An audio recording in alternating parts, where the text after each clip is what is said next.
Gave plenty is obsessed with lying to his audience. What crazy things can he get them to believe? He does it irresponsibly to pocket all that money from the mills for liberty.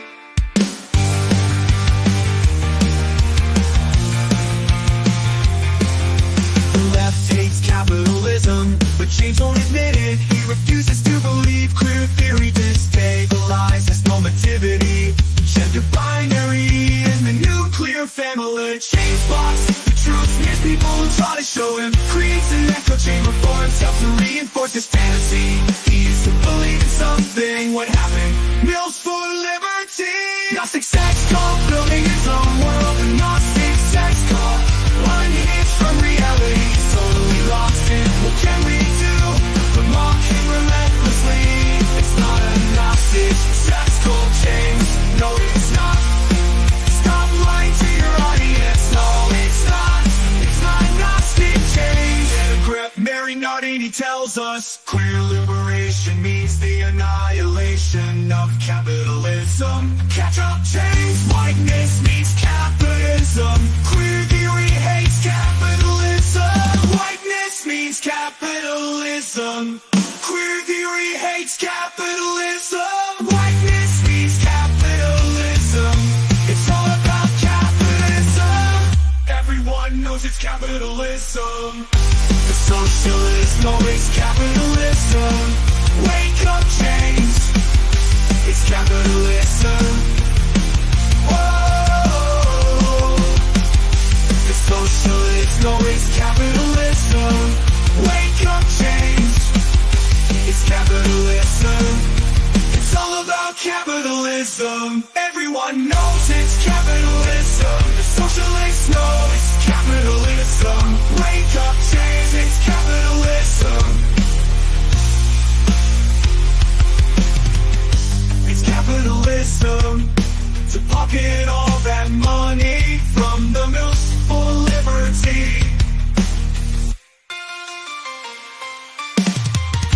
The left hates capitalism, but James won't admit it. He refuses to believe queer theory stabilizes normativity, gender binary, and the nuclear family. But James blocks the truth, smears people who try to show him, creates an echo chamber for himself to reinforce his fantasy. Used to believe in something, what happens for liberty? Gnostic sex cult, building his own world. Gnostic sex cult, unhinged from reality. He's totally lost it. What can we do but mock him relentlessly?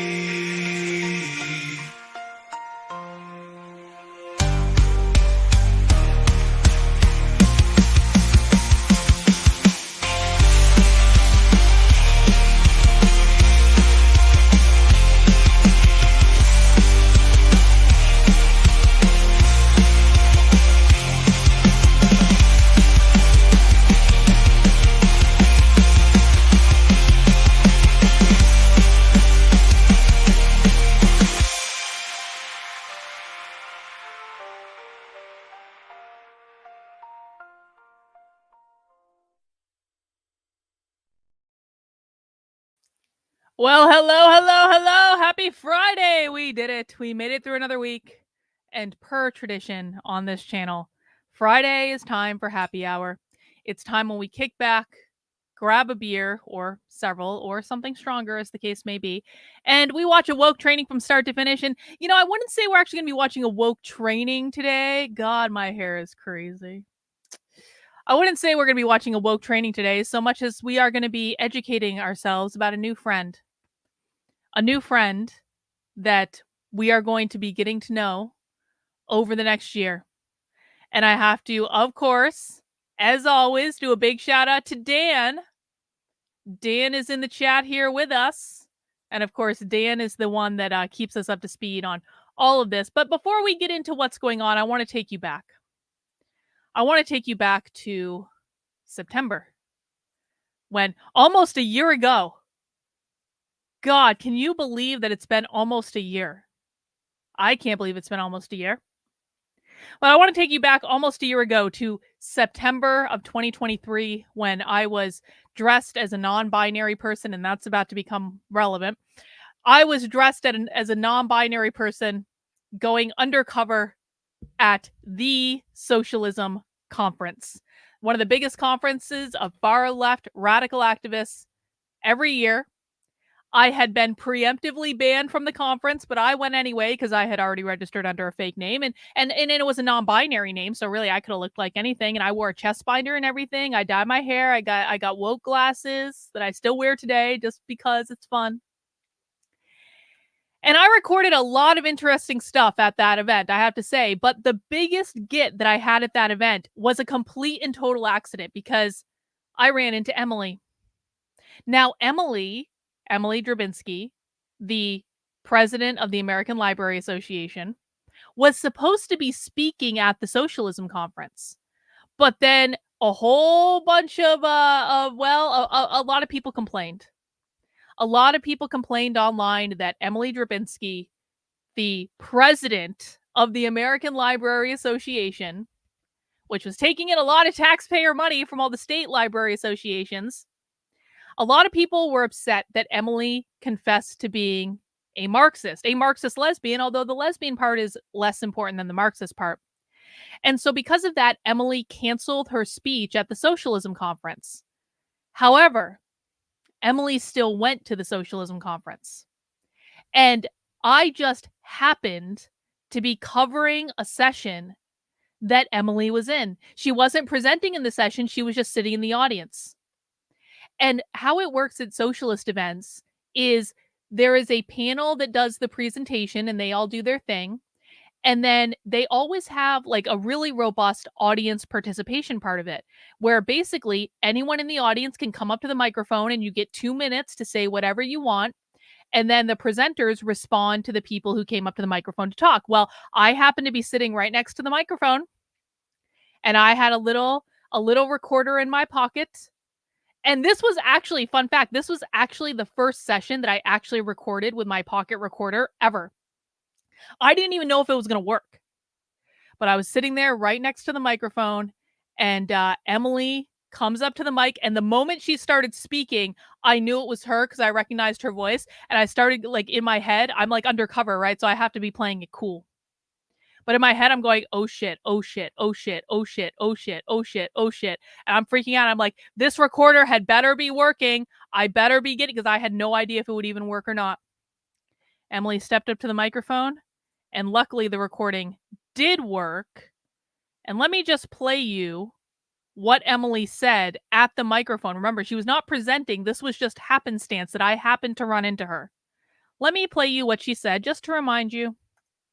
So this camera will be followed by the camera in the green, followed by the camera here. Hi, I'm Emily, and I'm a librarian. I just wanted to say thank you.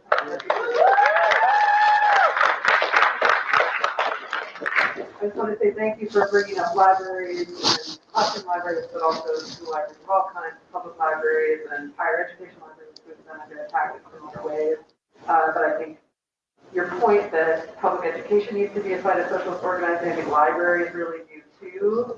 And that hasn't, I haven't seen that for the working in libraries, but I think there's real opportunity here to both connect what's happening in public education, what's happening in libraries, but also we need some help in the libraries. We need to be on the agenda of social organizing. So I just want to get up and say that. So thank you. Libraries need to be sites of socialist organizing. Let me just get that up here. Hang on. I'll get the. I know that was hard to hear because the recorder was in my pocket. But I got Emily on tape, not once but twice, saying libraries need to be sites of socialist organizing. Remember, the American Library Association is a taxpayer-funded institution. And because of this recording, because it did go viral, I was on all sorts of news programs for it because I was the only one that had it. Even though Jack Posobiec tried to steal my work with Kirk Cameron to sell books. True story, that did happen. This recording directly contributed to multiple states dropping out of the ALA membership. And so the American Library Association is something that we keep an eye on because, as it turns out, librarians are uber socialist. And we've spent a little while now kind of following Emily around. Emily started to wise up to this after a while, and she stopped saying the quiet part out loud in meetings. And we followed Emily around to a couple more meetings, and we got we also got her saying that librarians should not be nonpartisan, like they have to have a political bias, and we all know what that political bias is. And Emily has been a great contributor to awareness about leftist indoctrination in publicly funded institutions over the last year. And so we all have to give Emily a hand. Thank you, Emily, for your contribution. We appreciate it. But now we have a new friend. Now we have a new friend that we need to get to know. Because just yesterday, and I'm going to show Dan's expert reporting of this. Just yesterday, the American Library Association elected a new president, because this is something they do every year. Someone new gets to be the president every year. And this year, the American Library Association had the good sense to replace the Marxist lesbian with a Marxist non-binary person. So the new elected president of the American Library Association is a non-binary queer Marxist, because all non-binary people are queer Marxists. We all know that, because the goal of queer Marxism is to abolish the gender binary. Non-binary literally means no binary. It means they do not acknowledge the gender binary, which means they don't acknowledge men and women.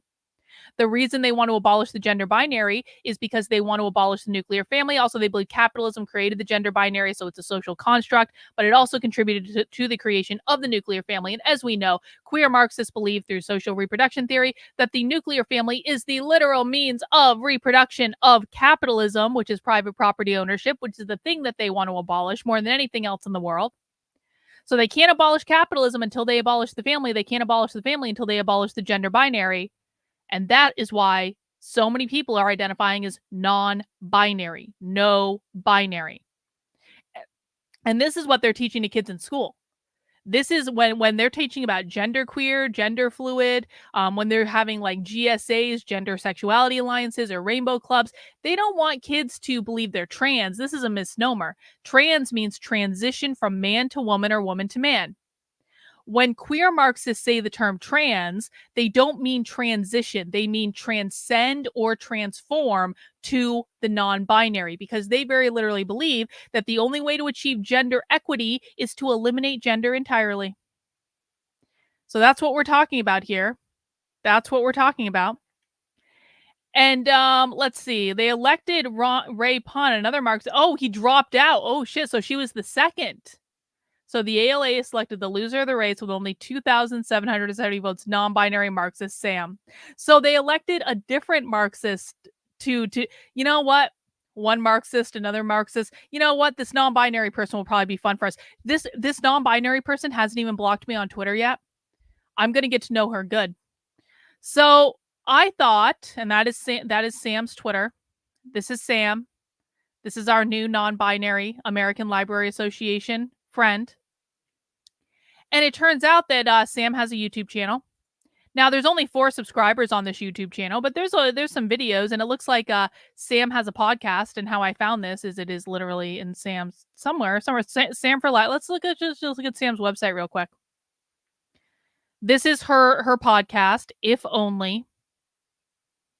I don't know exactly what this podcast is about because she doesn't actually explain it anywhere. But from there, we can get to her YouTube. We can also get to her Instagram. Let's look at her Instagram real quick. Let's see what Sam, the non-binary person, has on her Instagram. Let's see. Is there anything leftist? Lots of non-binary. Oh, there's Emily. Hi, Emily. Let's see. Stuff against book banning, which I think we can all pretty much... Oh, look, this is a socialist book. I know because this is like a socialist illustration style. Sam wearing a mask. Let's see. She's wearing this. If Life is a Symphony 2024 has been a movement of stillness where the universe gently retunes to my spirit, trying to embrace this interlude, tending this season of no plus wait plus go slow, like a quiet gardener, restore blah, blah, blah, blah, blah, whatever. She's wearing a mask in 2024. Pride. Let's see. What else do we have? Not a lot. I have to give Sam credit. I'm not seeing a lot of overt bullshit on her timeline, which is good. That's good news for us. We always want people to be less ridiculous. It is always fun when we can find people being ridiculous, but if they can be less ridiculous, if they're in positions of power, that would actually be pretty great. So I don't know. Maybe we're going to find something today. Maybe we're going to find nothing. This might be one of those days where we literally dig into someone and we just don't find anything, but she is a they, them is a non-binary person. And so I bet we're going to find something at some point. All right. She's got a pretty scrubbed Instagram. All right, Sam. All right. But what I thought we would do is, why don't we just listen to one of her podcasts? Why don't we just listen to it? I don't even really know what it's about, but why don't we just listen to it and just see what she has to say and get to know her a little bit better, and we can drink some beer. And you know what? Like I said, best case scenario is that there ain't nothing to worry about. Best case scenario is maybe she's a non-binary person because she likes having shorter hair. I used to have that haircut, man. That haircut was great. It was so easy. It felt so nice in the summer. And so maybe there's no there. So I thought we would just listen to a couple, maybe one or two of Sam's podcasts today and just find out if there's some there. That's what we're going to do, guys. We're going to drink some beer along the way. Before we get into that, I do have a few orders of business. Of course, you can find this exclusive reporting about Emily Drabinski saying libraries need to be sites of Marxist organizing over on my main Substack, which is Carlyn, Karlyn, .substack.com. You want to head over there to sign up for free email updates, of course, but also to support the work I'm doing. Supporting my work on Substack is the primary way that I like people to support my work. You can do it with a monthly donation of $8, an annual donation of $80. That gets you access to premium content and a variety of perks, to include 2 Zoom calls with me every single week, to include access to my supporter Discord, where we do writers group on Thursday nights. We do movie nights on Sunday nights. Does anyone know what won the movie night poll? Has Jennifer announced what won the movie night poll yet? Let me see what won. Let's see. We are going to be watching. What are we watching? Is this Platoon? What is it? Oh, Full Metal Jacket. Okay. We are watching Full Metal Jacket on Sunday night at 8 p.m. in the supporter Discord. And so I hope everyone does have a chance to join us for that. And also, if you missed this interview that I did this morning, I was on TNT this morning, which is the Truth News Truth something. Oh gosh, I don't remember what it is. I always forget what TNT. I've been on it twice and I always forget what it is. Hang on, let's see. Today's Talk News. That's what it is. Today's News Talk. Excuse me. Blah, blah, blah. Today's News Talk. TNT.news. This is like a 24-hour news thing, and I've been on there twice now, which is actually kind of nice. I've talked to 2 of their hosts. I had a great conversation today with this guy, Johnny Vedmore. God bless him. He's out of Brisbane, Australia, and he was up at 2 a.m. his time to be able to be at 11 a.m. on the East Coast, and then 4 p.m. in the UK or something like that. But we actually did have a really great chat. So if people missed it, you can find it on the Substack. You can also find a clip on my YouTube and Rumble channels. I did a great breakdown of queer Marxism. We talked about the 4 goals of the woke left. He asked me what the future Marxist utopia looks like, and I explained that. I thought this was a really great interview. I really enjoyed it, and I appreciate TNT bringing me on, and I hope they continue to bring me on, because I've just really enjoyed the chats I've had with both their hosts so far. So hopefully more to come of that. You can find that over on the Substack. And again, while you're there, please sign up as a supporter of my work. $8 a month, $80 a year. You guys keep me in business. I am 100% funded by you, not by anyone else. And that means my only job is to tell you the truth and to provide you receipts with what's going on. And, I said I was from Boston because it was just the easiest way to explain it. Okay. I know, I don't want to say I'm in this little town in New Hampshire, right? So it's no one really knows where that is, but I'm 40 minutes north of Boston. So people know where Boston is. So it's just easier to say Boston. All right, Maria, it's just easier, whatever. Another way you can support the work I'm doing is by heading over to the Unwoke art store, where I'm doing a little special because until August 1st, I decided to do 25% off on the Clockwork Orange collection, because I designed this not necessarily based, it was like inspired by the movie, but how it was inspired by the movie is in that part of the movie where the main character is sitting in that chair and they have this thing on his head that makes his eyes stay open, and they're showing him all this crazy stuff. If you haven't seen the movie, don't worry about it, but you should see the movie. The movie's awesome. Anyway, that's kind of how I felt when I started red pilling to the JQ after October 7th. And I worked out my angst by designing a t-shirt. And in dedication to Bibi Netanyahu lying in front of Congress this week, I decided to do 25% off on the Notice design. This is on t-shirts, hoodies, sweatshirts, tumblers, bags, all sorts of stuff. And you can see this design was inspired by that contraption in a Clockwork Orange, and I used the font from a Clockwork Orange to put Notice over the top of it. Comes in a variety of colors. I've got a neutral in there. I do bright orange if you want to, which I actually think looks really, really cool. I always prefer black because I think black makes all other colors pop like no others. But you can get 25% off this collection until the end of the month. The discount is automatically taken at checkout, and I really do appreciate it, guys. You can also pick up a whole bunch of other stuff while you're there, including the limited edition July version of the Unwoke Wiki Plague Doctor t-shirt, which is a cool black on black design. It looks awesome. All that's available in the Unwoke art store, and all the purchases do go to support the work I'm doing, and I really do appreciate it. Another way you can support the work I'm doing is by sending in super chats. We already got a couple. Brisbane, that's where I am. You should have seen me this morning then, Bill. Where were you? Where were you at 4 a.m. your time when I was live on the internet with one of your people? That's okay. You can watch the video.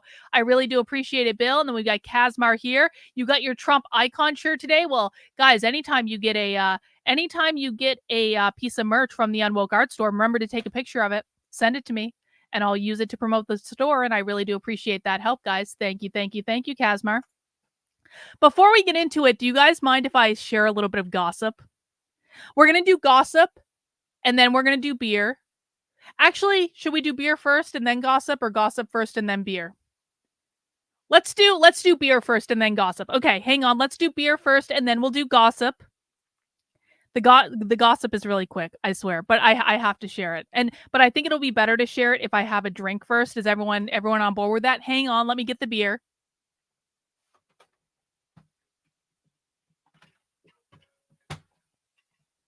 All right, here's the beer. I just got back from getting it, and actually, let me do this. Actually, the beer is kind of normal today, honestly. So our tradition on happy hour is I go to the beer store and I get 4 beers, and I tell you guys about the beers, and you guys get to vote on which one I drink first. And I was just kind of like in a more normal beer mood today. We do have a couple of sours, but like we got some lagers, we got some sours. Lagers are just kind of like normal, like light beers that like I just think taste really good in the summer. And this one, I've never had a beer like this before.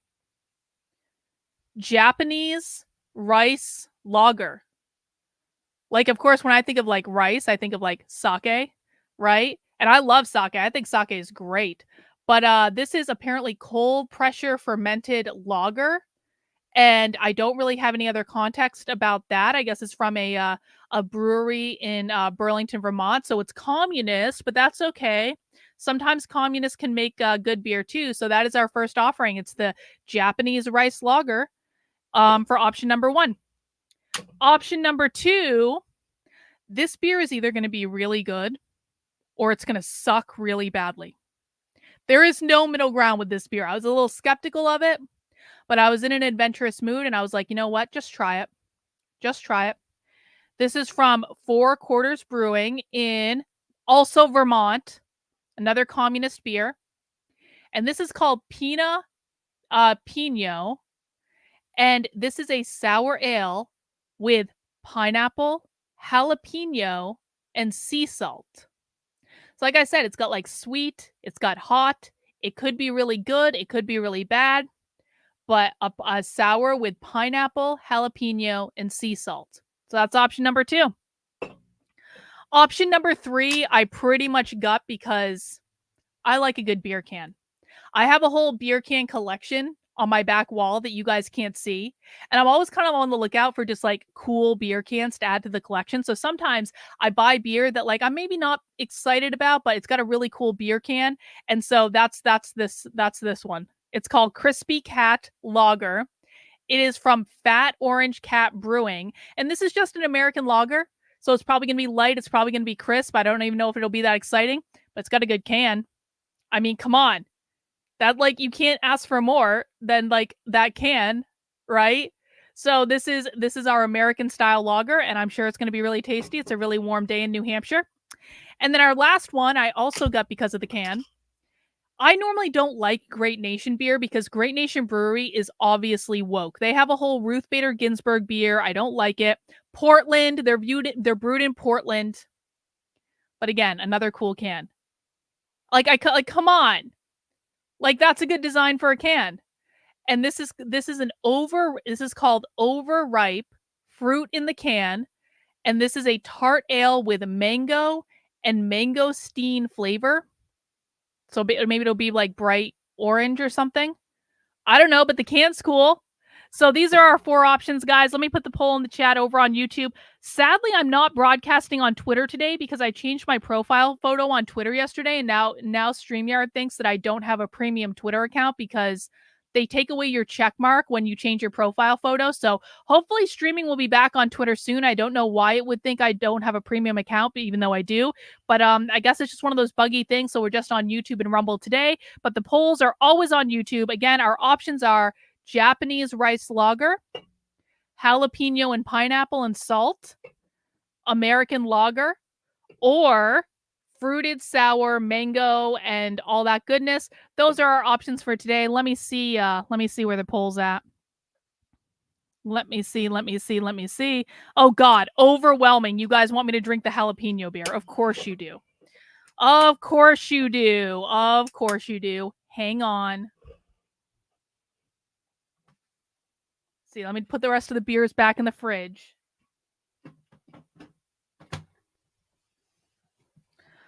All right, let's pour this. And then I'm going to tell you guys some gossip, and then we're going to do our stream, okay? Hang on. End poll. Let's see if this is a bright color or something. Yep, nice and yellow.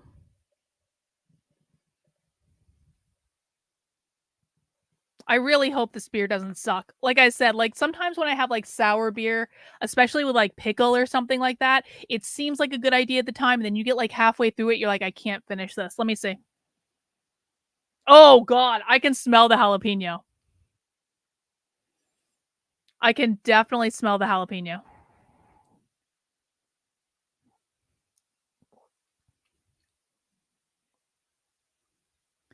It definitely tastes like jalapeno, which I like. I like jalapenos, but I don't know if I can drink a whole beer's worth of jalapenos. But we're gonna give it a try. Again, it's like with pickles. It's like if I have a beer like with like pickle in it, it's like it seems like a good idea for like half the beer, and it's really good, and then you're like, I don't know if I can do this.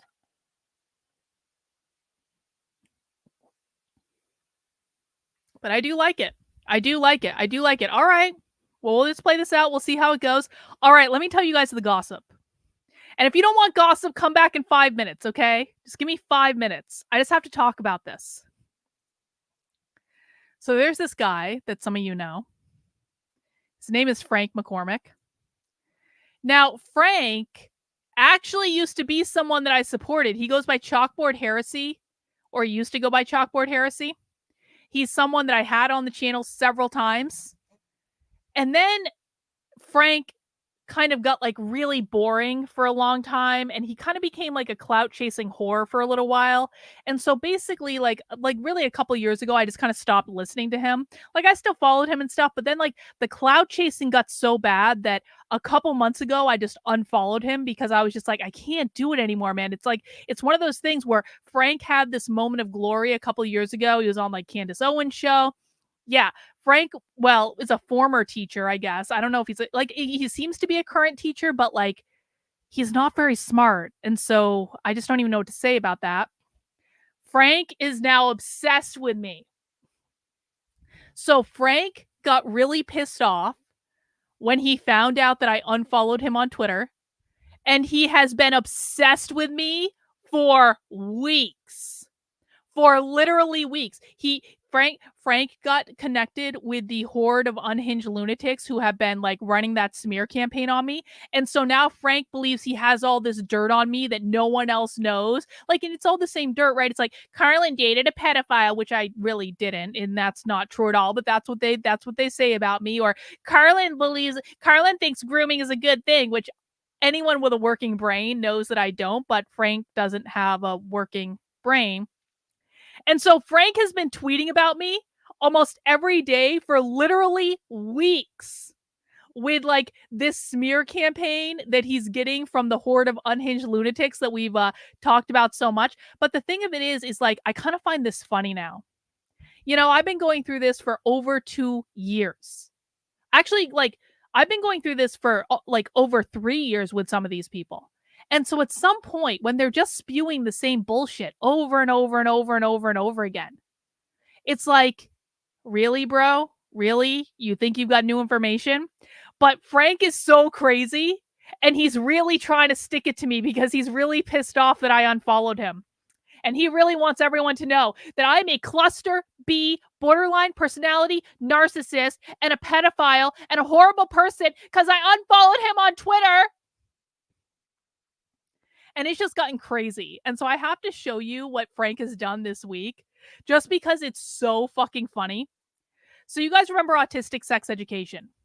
We talked about autistic sex education earlier this week. Autistic sex education was something I infiltrated a year and a half ago, way before I even thought about the JQ.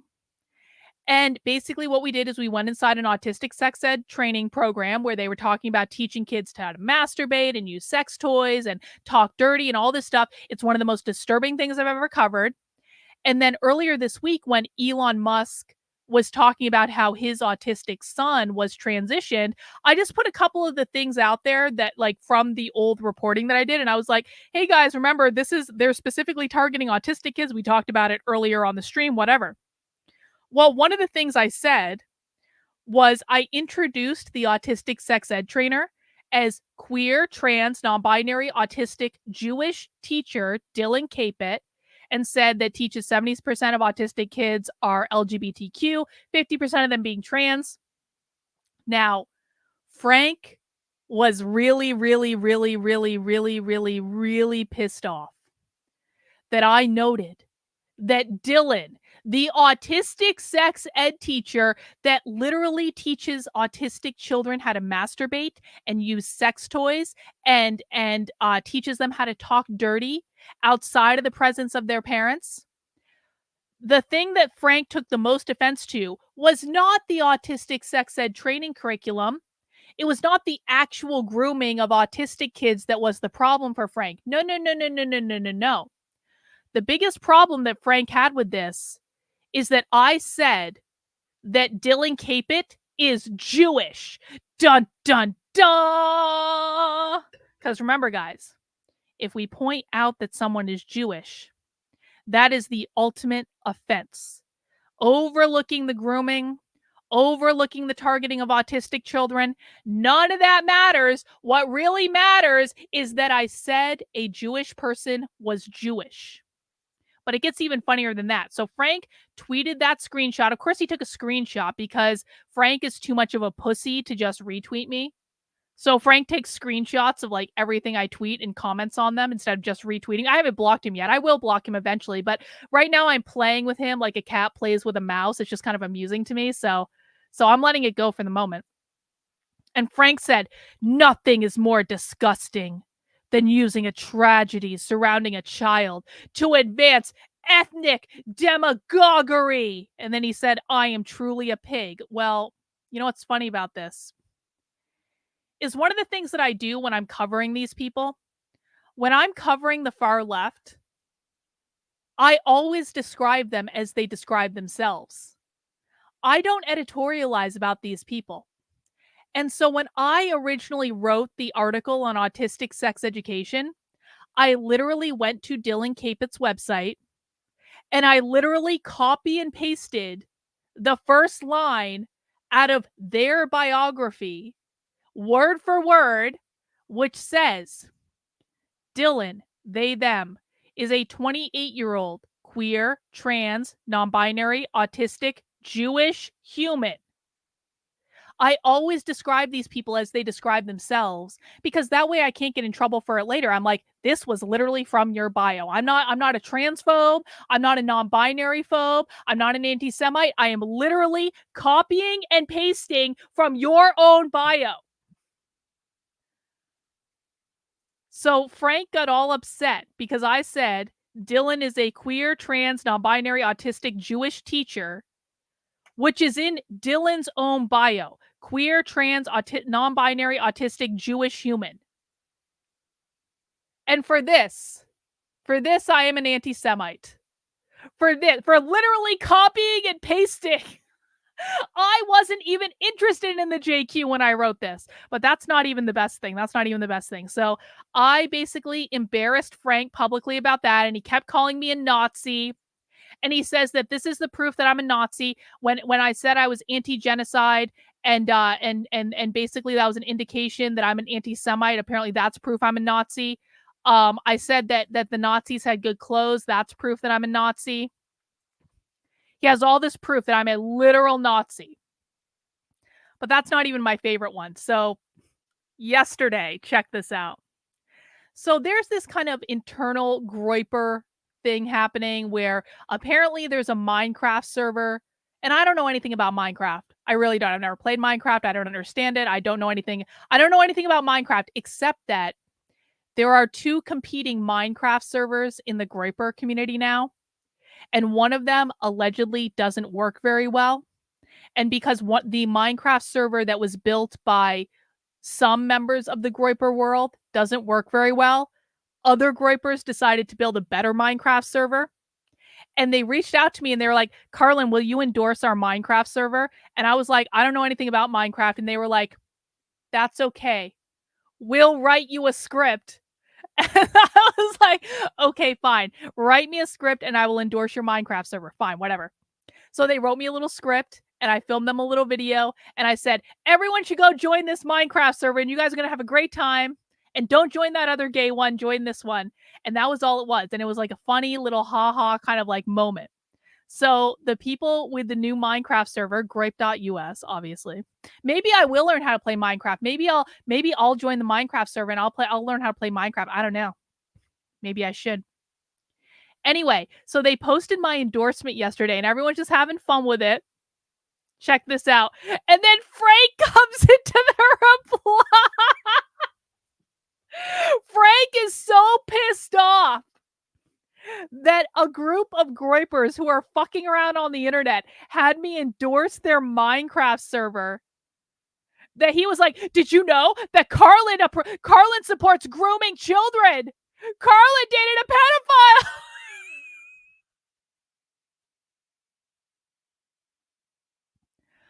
All because he was pissed off that I made a little video for the Groypers talking about a Minecraft server. And of course the Groypers were like, what the fuck are you talking about, bro? The Groypers didn't care at all, but Frank was so mad that he's literally stalking everything about me to slide into the replies to where Carlin's a pedophile. Oh my god.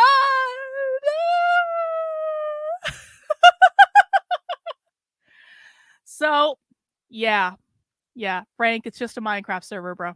Just a Minecraft server. I know that you don't like the Groypers, but they're allowed to have fun. They're allowed to play games on the internet, bro. I mean, come on. Anyway, that's a little bit of gossip that I wanted to share with you guys just because I think it's funny.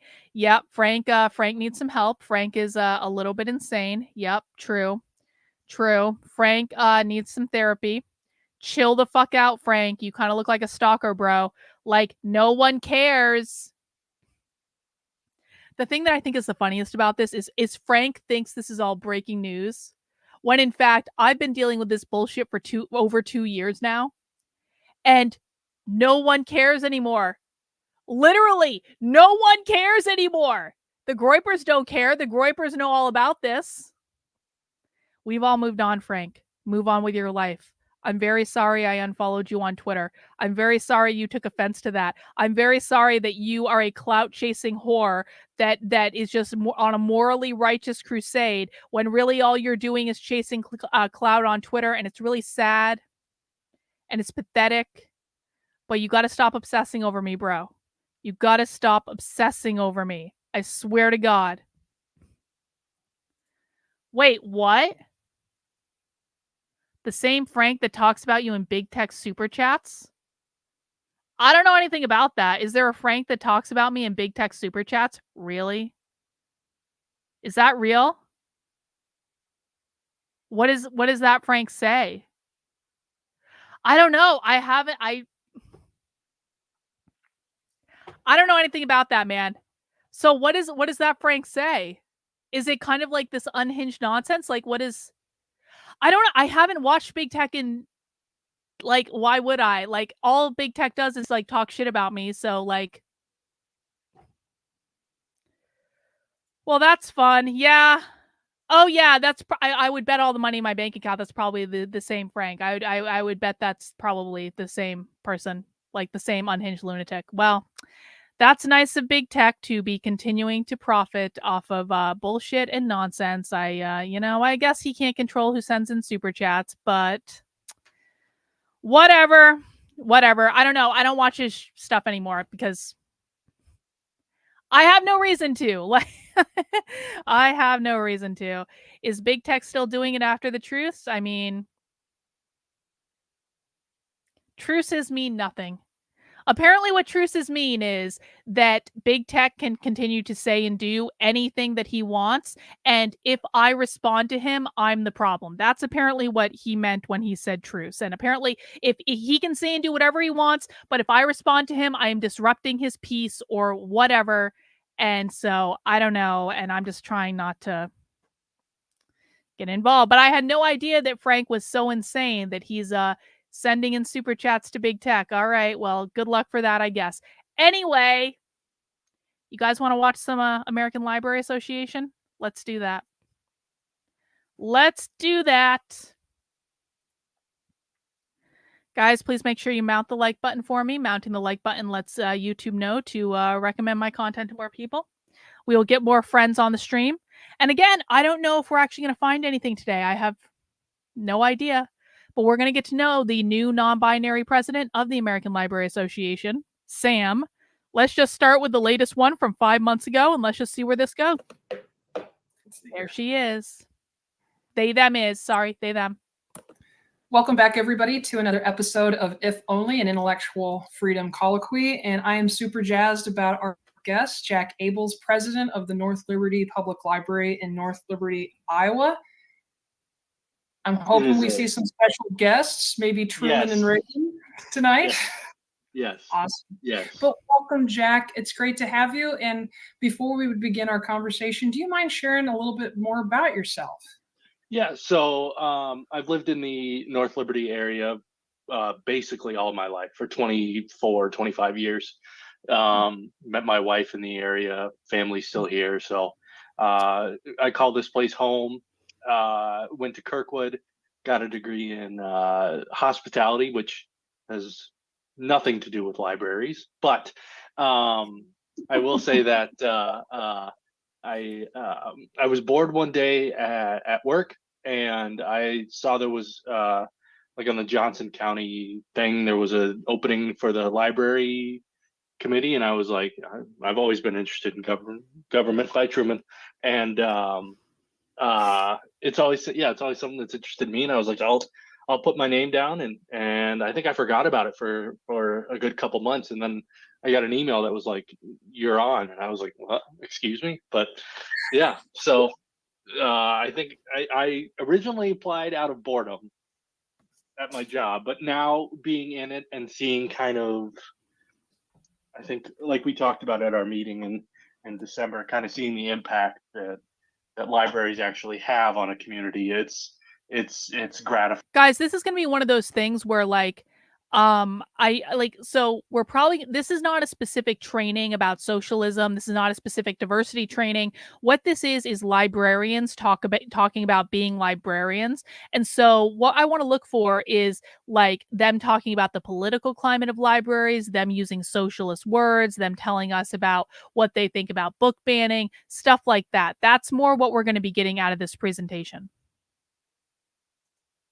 And makes me want to pay back the fine that I owe the city of Coralville. I bet they'd love to see you. Yeah. And I really appreciate you offering your voice to this conversation, because before we began, I preface with, we talk about this a lot in library circles, but it's always a fascinating opportunity to hear about it from the perspective of those doing the leadership and governance on behalf of their libraries in their respective communities. So thank you for lending your perspective today. I know I'm going to learn a lot. Thank you. And I think that does actually lead us really kind of nice into our first question. I'm curious about how you... Hey, Renan. Renan has with the $10 super chat. So we went from having a socialist leading the ALA to now a queer socialist. What an upgrade. Yep, we went from having a lesbian Marxist to a queer non-binary socialist. Exactly, Renan. Thanks for the super chat. I do appreciate it. You believe intellectual freedom contributes to a thriving society? So I think, that's one of the big things of intellectual freedom is, I think. There are certain portions of society that want to see all this go away, want to say bye-bye, and want to say, you know what, we're going to put this book in your hand. You don't have a choice. They want to kind of take the freedom of, which is kind of ironic, but they want to take the freedom of being able to choose what you read, what you learn. They want to take that away. But with the staple of the North Liberty Library and libraries across the country, and even your library, obviously Iowa City, is they're a beacon of hope, and they show that you're welcome no matter race, religion, sex, color, creed, whatever. Like, you're welcome, and the world's your oyster. We're going to provide as much as we can for you to learn, and then what you do with that knowledge is up to you. But I think it just goes down to just libraries. We need I think we need more awareness of what the libraries actually do. We've become such a technology focused, where like I'll read a book on my phone or whatever, or an audiobook, which audiobooks are kind of fun when I drive. But there's something about reading a physical book, being able to touch it. You feel a connection, and it gives you tools on how to process things, and that way you can make up your own mind and make your own decisions. I think I'm seeing your hospitality roots here too, because I think about it as curation, right? Because that's my part in this adventure. I've talked to others who talk about how it's about the output, it's their speech, but you're also, I think, hitting the nerve of pursuit. There's this freedom to actually pursue, and that requires an open, hospitable condition in order to do that freely. So thank you for bringing yet again a fresh aspect to this very complex discussion. My slime has gotten too overactivated. Because of your background and knowing availability, opportunity, hospitality makes this happen, and also your position as a community leader, has there been an example that you could share with us where intellectual freedom has provided opportunity or success for the work that you do? Oh, definitely. I'd say it boiled down to, everyone knows that when they're talking about intellectual freedom, they don't mean actual intellectual freedom.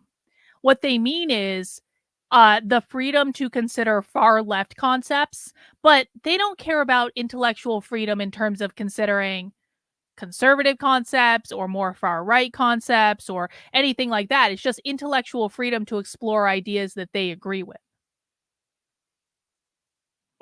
my first and literally only year at Kirkwood doing the hospitality program, where we were given a choice on whether we wanted to not do the work and still get like a decent Do grade, the or do work. the work and get a good grade. Everybody in the class but myself chose not to do the work, and so I took that. Funny enough, I did it at the Kirkwood Library, which I never went to the library at Kirkwood, but I went there. I did it, but as most of my, I guess, as a little side tangent, most of my friends, acquaintances, everybody knows that I'm the president of the library, and quite often I'll get texts or emails from friends or family members about certain things that they want to see changed. Some of them are great ideas. Some of them are ideas that I want nothing to do with, and they want a certain agenda pushed. And so it's a balancing Censoring object, books. and I think having the ability to meet with such great people like Jenny and chat and say, this idea was thrown at me, what do you think? And then we can brainstorm how that works. But you know, like you said, it's that hospitality of, I want to be welcoming to everybody. So how can I say certain things and do certain things without, you know, I'm a people pleaser at heart. So I hate seeing people upset. But again, a part of intellectual freedom is you're learning, you're knowing, you know, it's better to know both sides of a coin than one side of a coin. You know, you want to know things like the back of your hand. I think I heard it in a movie once. Like I know like I don't like the back of my hand. Yeah, but libraries need like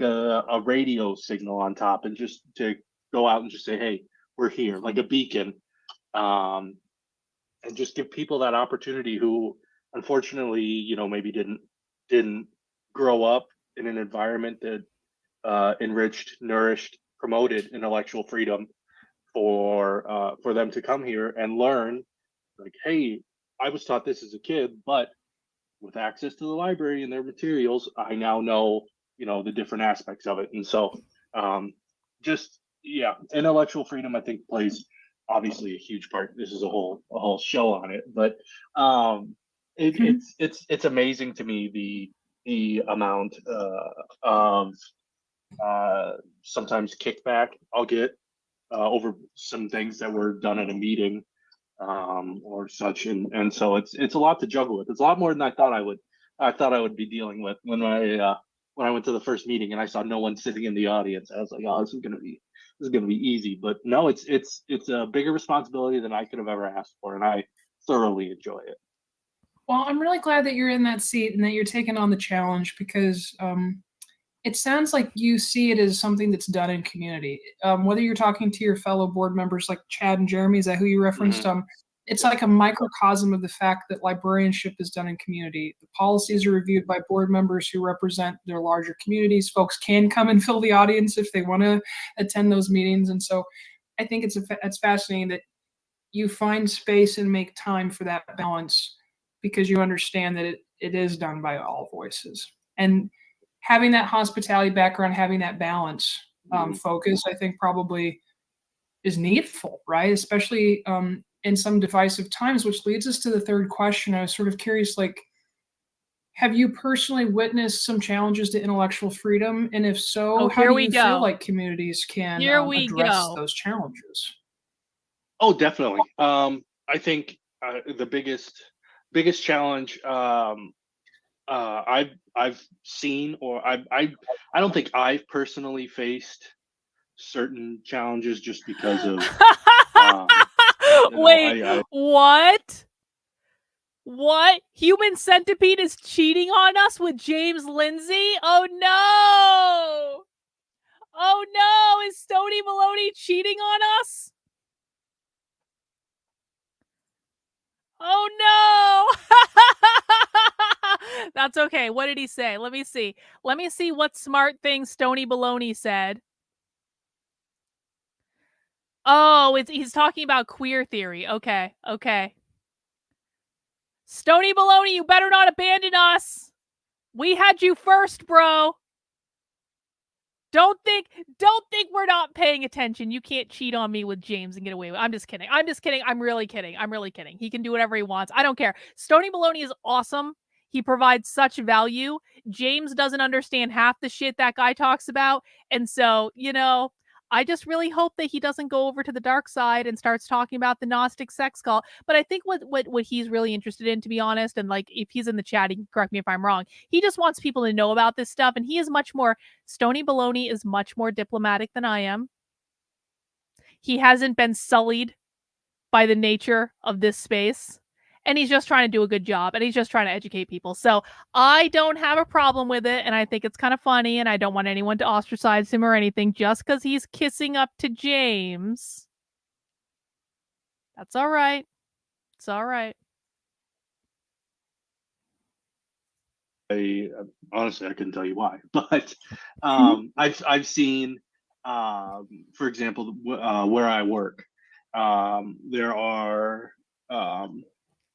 there are things that go on every day that I wonder if James knows he just banned Stony make it Baloney from his impossible chat.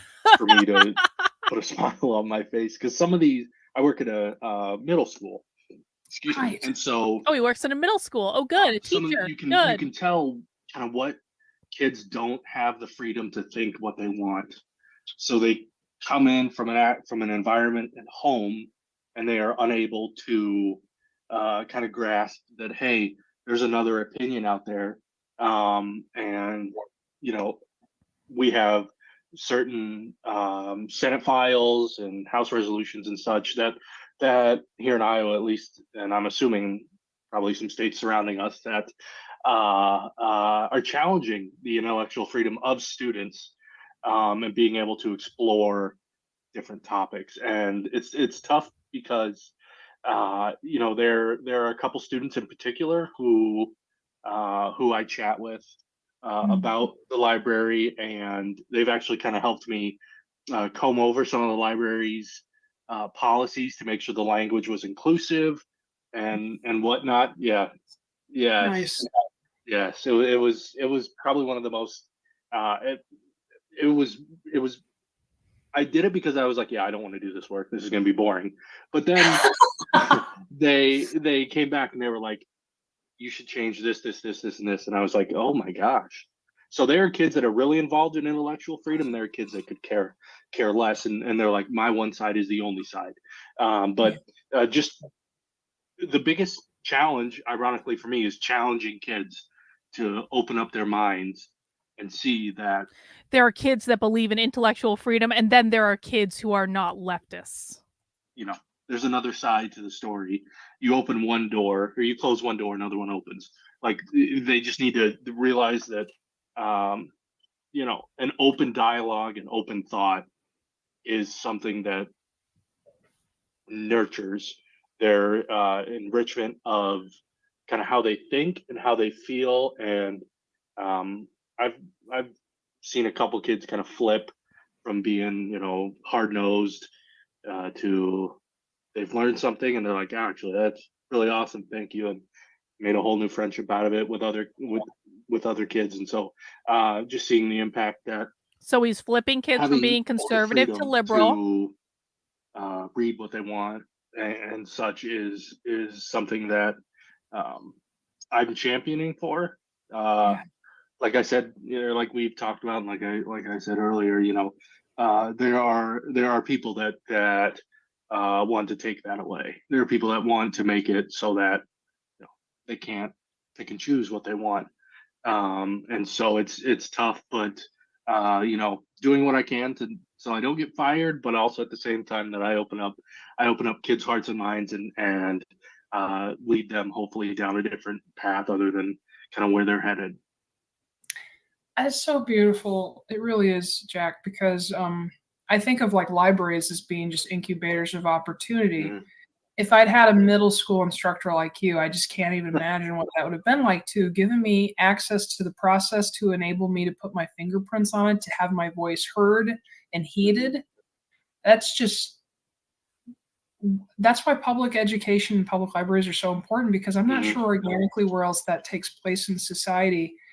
And if it does in like the legislative and political process, you have to be somewhat privileged, right, to have access. So I think that the digital world has maybe created access. And so I'm sort of curious with question 4, like in our digital age, how do you see see technology like influencing this process of intellectual freedom, both positively and or negatively? There's so many narratives that are online, and so many false sources, misinformation, disinformation, that it's really easy to run with a headline, or everybody's connected now. So let's just say that a rumor goes out about someone, and everybody knows right away because everybody's texting about it, or on whatever. But I think one of the positive things is there's a ton of like ebook clubs that I've seen, where like an author is like, hey, be part of my ebook club, here's a preview of it, and kind of entice people to read more. And I've participated in book giveaways and all that sorts of stuff. And so it's a very, in this age of, I don't want to leave my house, right? Like I'm chilling in my pajamas all 5 day. months Like, ago. I'm not leaving. We can hop on a Zoom call and talk about a book we just read.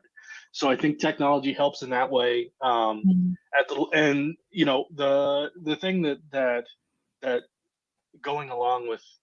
Well, the thing is, Sam definitely doesn't sound crazy so far, but Sam is definitely a member of the cult, though, Dan.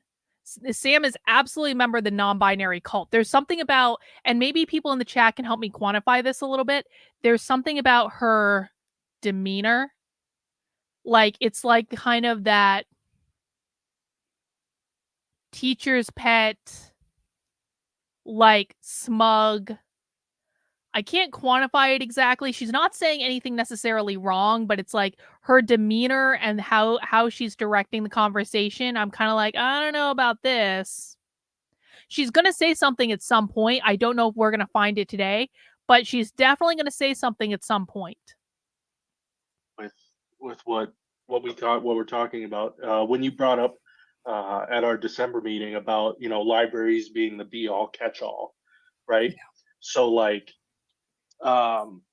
if you would have told Thurgood Marshall that we would have computers in our libraries, he probably would have.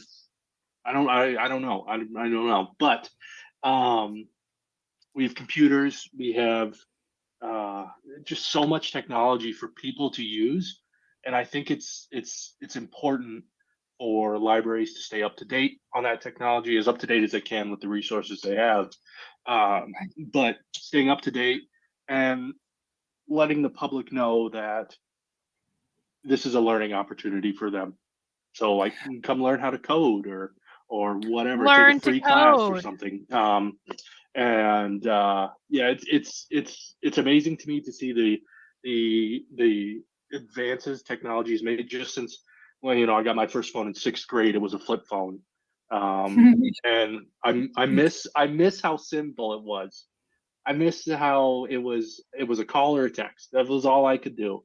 But now, that's a different story for a different day. But just the amount of just I think people sometimes are scared to share their opinions on social media about something, and if they do, they'll get attacked for their opinions. And so I think that kind of drives people away from posting about what they've read and whatnot. Because you mentioned that you read book X and someone really likes book Y and hates book X, they're gonna tell you that you're wrong, that book sucks and all that, and that's going to discourage someone from reading. And so I think that goes back to intellectual freedom. And okay, maybe the person that liked book Y should read book X and see if they, it's people being one-sided. And I think the cure is just, you have to be open-minded. You have to be welcoming. You have to be open-minded to everything. All right. They're basically running around the same topics. I want to just go back and look at maybe another episode of this, guys. Let's just let's look at some of the other episodes. And I just want to ding around a little bit. Maybe let's watch episode number 1 and see where this goes. 7 months ago.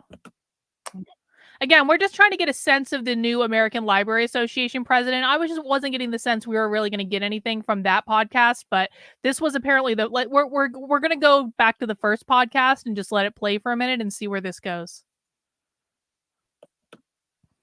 All right. Well, thank you so much for joining me, Randy. This is our first episode of If Only, an Intellectual Freedom Colloquy, and it is an absolute delight to be in connectivity and community with you again. I enjoyed Amanda our time Jones. on the panel, the plenary panel. Hang on. Amanda Jones. Tracy, I've got here's what we have, Dan. Randy Evans, Tracy Thompson, Eleanor Levin, Peter Coyle, or Jack. Do you recognize any of those names?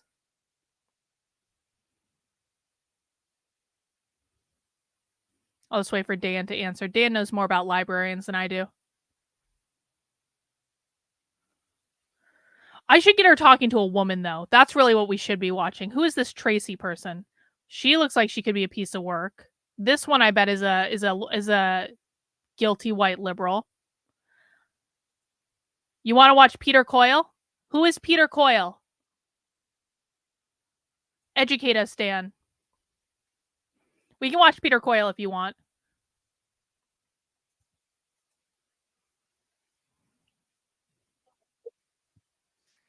Welcome back to another episode of If Only, an Intellectual Freedom Colloquy, and I am delighted to be joined by our guest, Peter Coyle, the Executive Director.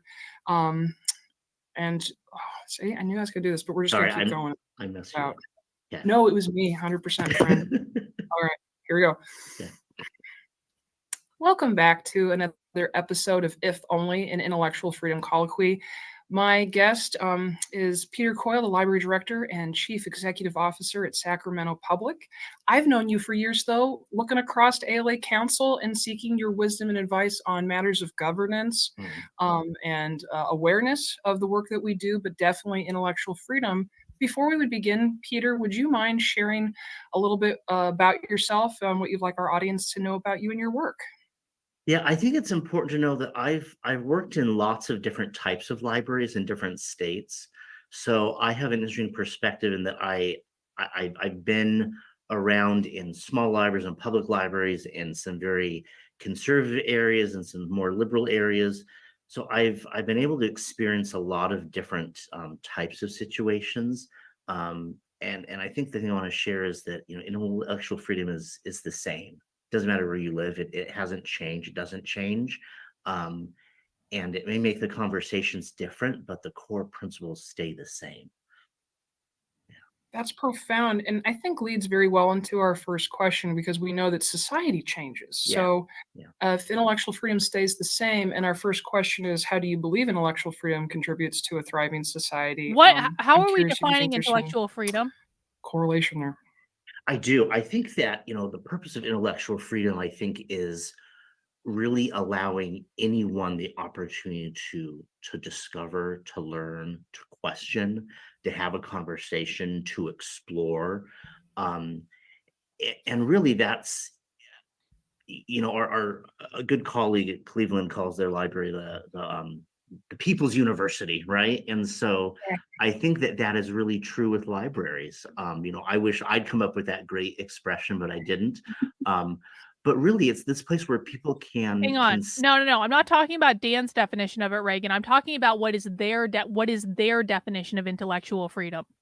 Because their definition of intellectual freedom seems to be that they can push their ideas on anyone, and if anyone objects to it, then they're against intellectual freedom. Self-educate, to the lack of a better phrase. You know, they can come to the library and they get to choose what they want to do, and they can answer their questions. And we as the library offer places where people can explore those further in classes and programs and discussions and lectures. And so I think intellectual freedom in general, even though we're talking about libraries and society as a whole, I think when we have that societal ability to question and ask. And there's a place that the government, right, has established to say, our citizens, not even citizens, anyone who's in this country, whether you're a visitor, whether you're a new American, whether you're here on a temporary visa, whatever reason, you can go to the library and you can learn and explore. And I think that that really is key, because I've lived in other countries and visited, and the public library is a very uniquely American institution. Other countries have them; they're in different ways of doing it, but really, the American library is so unique. I have to think too that because of that, our society has thrived, because we have that free expression, that free ability to create. If you let someone like, say Albert Einstein, for example, right? He give him free reign of a lab, and what is he going to create, or math, or whatnot. And I think our society is that same way. I remember it's shown in that book Hidden Figures, where the woman steals the book that she can't have because it's in the segregated section of the library. And I don't know how accurate that part of the story is, but I do know that we have a real life story of a astronaut who in his own life was almost prevented from checking out a book as a child. And so I think that encapsulates what intellectual freedom does. We have this institution that is government supported, that allows people to question and learn, versus other countries and other governments where you're told what to learn and you're told not to question. And here we openly ask it. Even in the Constitution, the Bill of Rights, it says, we have to petition, we have the right to petition government for redresses. We have a right to question our government. Right. We also have the right to question anything in society. And that's what the library is for. I love the perspective you're bringing here, because you and I have talked in circles about the curation piece of intellectual freedom. Definitely you and I have run in circles about the promulgation and actual free speech. But I do think that there's a lot to be said about pursuit itself, and the freedom to have access and feel comfortable, and just to openly, privately, flexibly pursue what you're fascinated with. And then you make me think of one of my favorite stories. I'm in a university town, so one of the best things I get to do is have folks come, international students come, and like, how much does this cost? Or what, are you sure? And they're just delighted that you're opening up the People's University, an incubator of opportunity to them. Yeah. And so that's so profound. And when I think about the stories that I like to share, those are those stories. It's those international students that come in and experience our community in a way that I don't appreciate without them. Yeah. Right. And they help me remember how the freedom to pursue is profound. And so I'm curious if you have stories, if there are any examples that you might share where like intellectual freedom has like positively impacted the communities and organizations that you lead and serve in. I don't personally have any things that come to the top of my mind, but I do know that I have heard colleagues and staff talk about that impact that people have had, or not the impact of people, but the impact that libraries have had on people's lives. And honestly, I think anytime someone has a question answered at the library, I think that's an intellectual freedom. I'll tell a funny story. When I was young, my first job was shelving children's picture books, and I worked in the children's room of the Rochester Hills Public Library. And I remember one of the librarians had this question. This little kid came up and asked why popcorn popped. And none of the librarians, none of the staff. And so she looked it up. And now I now know why popcorn pops, and it's my favorite trivia. It's because the water in the seed heats up, and the steam has to escape, and that's what causes and I would never.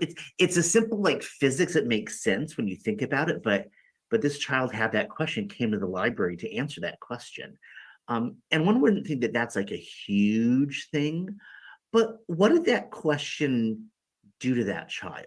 What other questions did that prompt, and how did that start them on that journey? And it may have been that one question and they moved on, but did it incite something in them about science? Did it excite them about the library? Did something germinate, in their head themselves, you know? And I have to wonder if, you know, that's what intellectual freedom is. It's not necessarily having a discussion, a discourse about some controversial topic, right? And we have some good examples here in the country right now of people having some very difficult conversations, and whether those are appropriate in the library or how people react, like all those things are happening. But the idea is that You know what I'm going to do? and I think intellectual You know what I freedom want to do? that Hang on. Sam Helmick. Let me look up Sam Helmick to find if the Jewish libraries did an interview with her.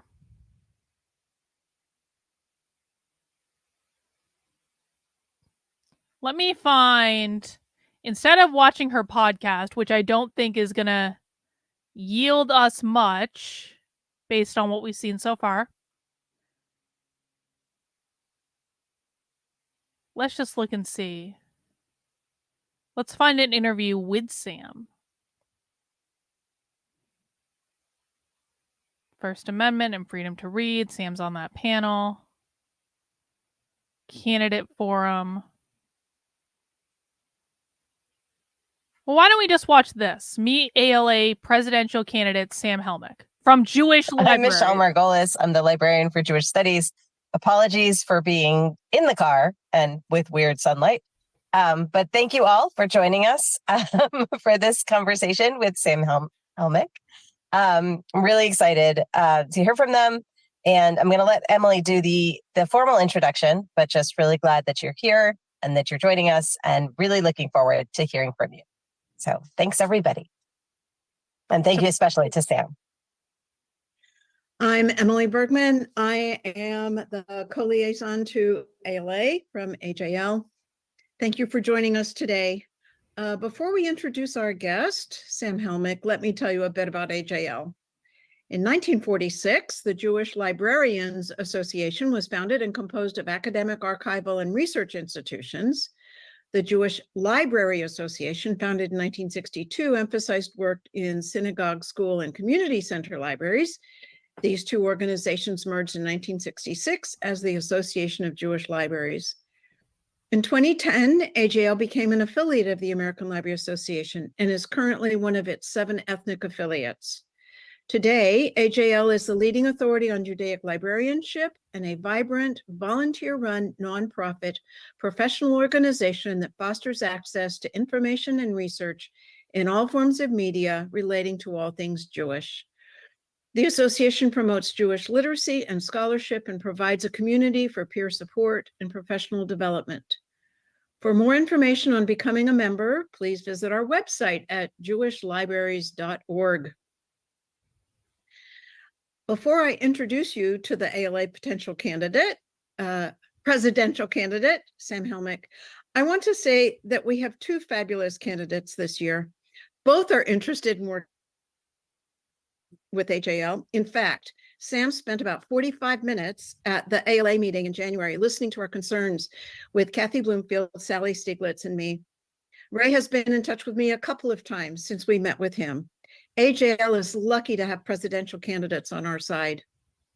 Now, I'm very pleased to introduce you to Sam Helmick. Sam is the Community and Access Services Coordinator at the Iowa City Public Library.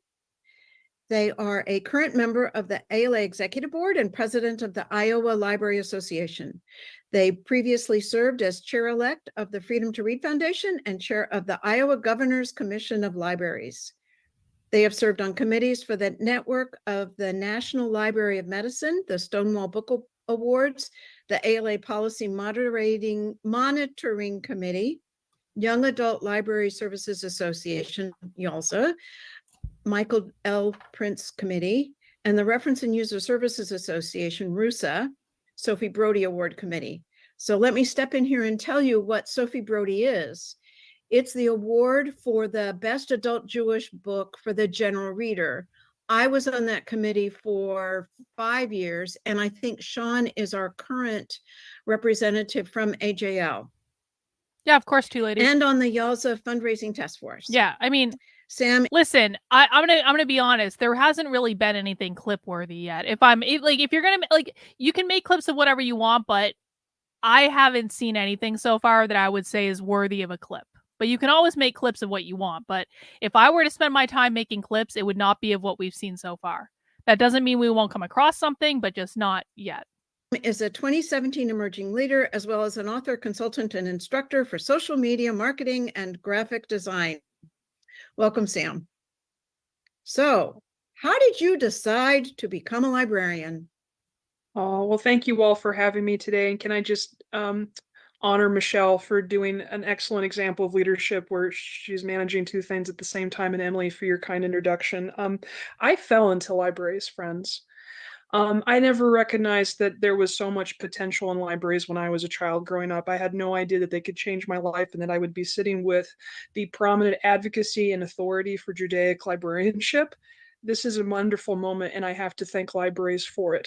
Is she Jewish? So I grew up in a small conservative them. town in Iowa, and I was Sorry. homeschooled with Oh, a traditional Christian curriculum, which meant that some of my earliest memories was she's holding up rebelling. paperback novels in my household that had been redacted with black. She's rebelling. I'm sorry. They, them is rebelling against they, them's parents. That's why they, them is non-binary. That is a red flag for me. Ink, and I was holding them up to the sun to see what they actually said.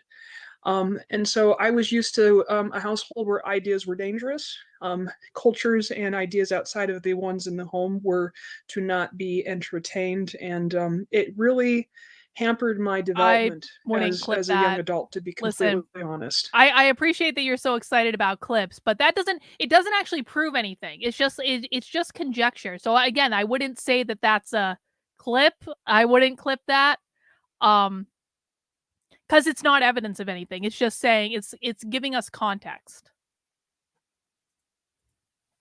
So I went to a small conservative Christian college, and I had to do something called RSI, Responsible Social Involvement, to graduate. And at that point, I knew I wanted to work with books. It was going to be in a dusty basement. Nope, I was headed to law school. I was going to be a paralegal. I couldn't really speak to folks. I couldn't make a lot of eye contact. I had a very sheltered and kind of humble life. And I mean, would this count as a socialist haircut? No, because the socialist haircut is a mullet. But there are a lot of non-binary people who do have this haircut. There are also a lot of non-binary people who don't have that haircut. But the socialist haircut is very specific. They have tiny little bangs, the sides only, and then they have a mullet. Family did not agree with the library levy that had been passed in my hometown. It was very contentious the last third of my childhood, but they built it and it's beautiful. And I volunteered there. And it was the year of the summer reading program called To Catch a Reading Bug. Are you all familiar with like summer reading program themes? So the insect zoo from the Iowa State University Extension's office visited. And I have two technical like problems with this program. The first one is they brought a tarantula. And I don't do tarantulas, friends. I don't do spiders of any type. And then technically too, spiders are not insects. But I was able to answer people's questions, and I found out about this thing called Teen Advisory Board, and there were ebooks and there were programs and there were these beautiful things that were fomenting access and opportunity in my community. And this linchpin, like this one moment, this beautiful moment happened when the insect zoo came. It was like in August. It was like the culmination of the entire program for the summer. I was about to be done with my graduate course. This little came up to me and they said, "Sam, if you hold the tarantula, I'll pet him." And I'm like, what? So either this was the moment where I fell in love with libraries. This was the moment where a little that had a different gender, different race, about 20 years younger than me, tackled a fear at the same time I tackled a fear. And we learned to tell about arachnids, and we learned that it's okay to gently touch them. And we had this really interesting moment where only in libraries this can happen, where two complete strangers have this learning opportunity. Or I passed out from fear in the lobby of the Burlington Public Library, and this has all been kind of an elaborate fever dream ever since, because that was the moment. where I'm like, oh, people like me can do a 180. They can understand that ideas outside their own, cultures outside their own, make their life better. There's such a beautiful world out there that the library puts in your fingertips, and I was ready to do a deep dive. And it grew me emotionally, it grew me socially, it gave me confidence. It allowed me to give littles confidence by touching spiders. That's weird that she And calls that's how I kids went to littles. graduate school and joined the library's Transform campaign, and decided that I wanted to use my marketing and communications skills towards advocacy, because these are skill sets that I've been taking with me ever since. Whether it's obtaining library funding as the Governor's Commission of Libraries chair, or fighting for IMLS dollars, or now asking you all to share your stories, whether you vote for me or not, to remember to share your stories, because they're powerful and they can help us rechange the narrative, the national narrative on libraries. That was kind of a windy story, but that one's mine. And I imagine you all have your tarantulas too. That was amazing. I hope it wasn't a fever dream, because that tarantula is still in my hand if it's true. Why are you running for ALA president? I'm running because I know that there's so many people in the world like me that just don't understand the values of libraries yet. I think that there are some that are obviously opposed to us and antithetical to us, but I know that there are several more like me that can do a 180.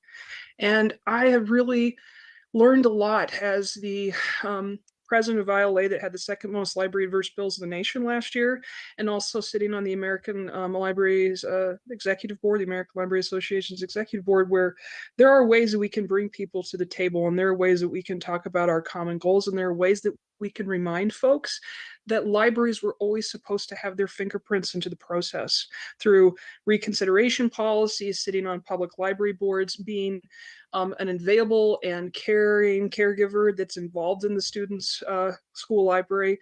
These were never bastions or silos that were trying to exclude groups. And yeah, it's messy to invite everybody to the table, but we just actually dismantled 3 library ending bills in the last 2 weeks with a supermajority in the state of Iowa, because we keep gently insisting that this good work has to be done together. And by activating the public through our stories, none of the library adverse bills that would have destroyed all codified funding in the state could be done in the dark. And so it's pretty historical, but a couple of subcommittee meetings have been canceled and bills have been tabled. And I believe this is a skill set that I can bring to the American Library Association as your president, not only because I'm tireless and determined that other people's lives can be changed for the better, just like my own, but because I've sat in positions of authority and responsibility to recognize that we need to hire strategically. As your president, not only would I support our board in hiring the next executive director to amplify and uplift the voices of membership, but I think it's time to re-examine as a fiscal officer. I've been looking and recommending that we hire the next director of development, which has been an open position for nearly a quarter of a century, so that we can have a human capital element when it comes to resourcing and funding the good work we have to do in a sustainable fashion. And then I think that while we all recognize as an affiliate and folks who are doing the work on the ground that a lot of policy and funding happens locally, I feel like in order for ALA to support that, we need to hire the Office for Legislation's director, which has been open for about 18 months. So I think it's kind of a twofold thing for me, where we have to have structure, and that's what leadership kind of does. But then I also think we have to have energy and encouragement to make everybody a part of this movement, including the public that we serve. Wow. What is your vision for ALA? My vision for ALA is to see a more inclusive ALA internally and externally. I think that there's much more intersectionality to be done. One of my goals as an executive board member has been to support the work of the chapter relations office and to try to find some intersectionality with our affiliates. Intersectionality. I feel like our affinity groups in many ways, right? ARSL, AJL, ABOS, because there's an intersectionality to the work we do, and we're all doing a lot of the same great work. Why is she using the term in that way? It's not the correct way to use the term. Advocacy or coalition building or research, I feel like there are pockets of information and opportunity that we could create containers for to kind of cross-train and cross-promote. But I also think it needs to be more exclusive externally. I think that when I say our stories are worth sharing, I mean the stories that have yet to be written. I mean the stories about folks like me and folks like others that are being banned from the shelves, but I also mean the opportunity and the power that libraries hold every single day that belong to the public. I walk the floors of the Iowa City Public Library some mornings before we even open, and I'll think, I mean, hang on. Someone was telling me about the movie Animal Farm. I've never seen it. Should I watch it? I mean, you're talking about like that like the TV movie that got created like in the 90s or something. Yeah, I would watch it, but I would also read the book. Like Animal Farm is a great book. Everyone should read it. about the jobs that are going to be found, the languages learned, the recipes obtained. Nobody ever takes me up on taste testing services, by the way. I'm just putting it out there. But just all of the opportunity that's just on cold storage until the community comes in and breathes life into it. And I feel like they've forgotten they're part of this. And so if ALA could find as a professional association more of an opportunity to help change that narrative and get resourcing outside of our immediate partners, historical partners, that's what's going to make us thrive for the next 150 years. Where do you see an association like AJL and its members within the broader landscape of ALA?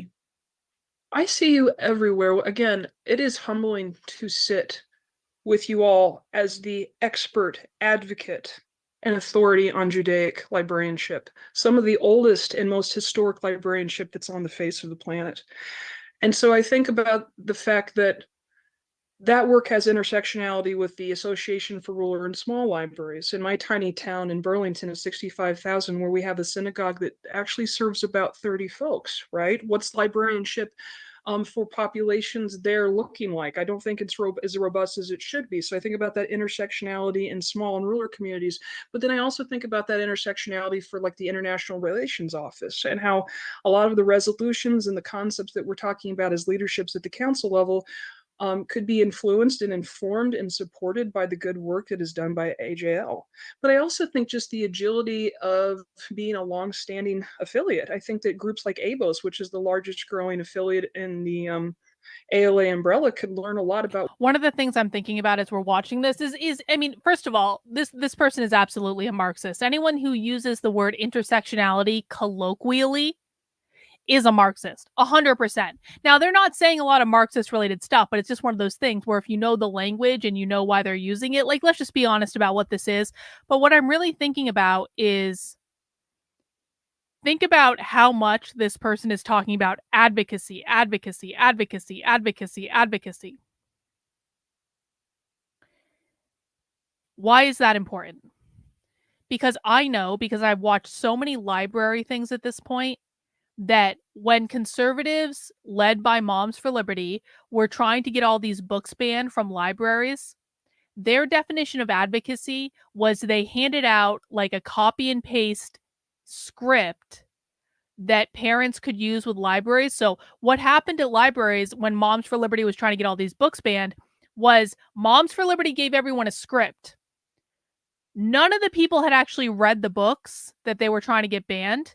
And all of a sudden, librarians got all these calls and all these emails, and everyone is saying exactly the same thing because they're just reading off a script or they're writing an email based off a script.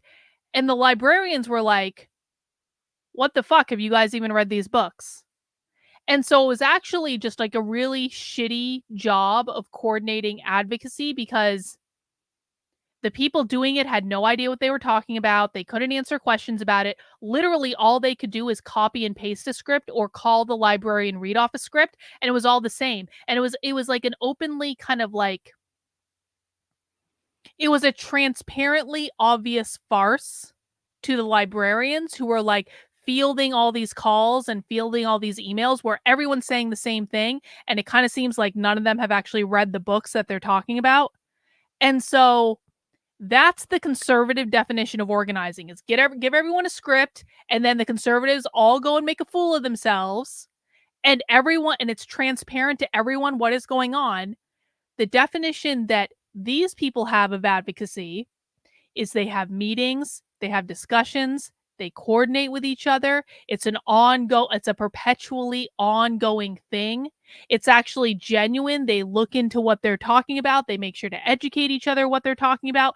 They can answer questions about what they're talking about. They're not all out there just parroting the same exact talking points because they've been working on this together a little bit more nuanced way. So the point I want to make is there are lessons that you can learn from the left about how to organize effectively. And I don't care how much money Moms for Liberty has. What Moms for Liberty has told people to do is simply not effective at achieving any goals. And it's very transparent and it's very see-through and everyone knows what's going on. And so it just makes the right look crazy rather than actually accomplishes anything of value.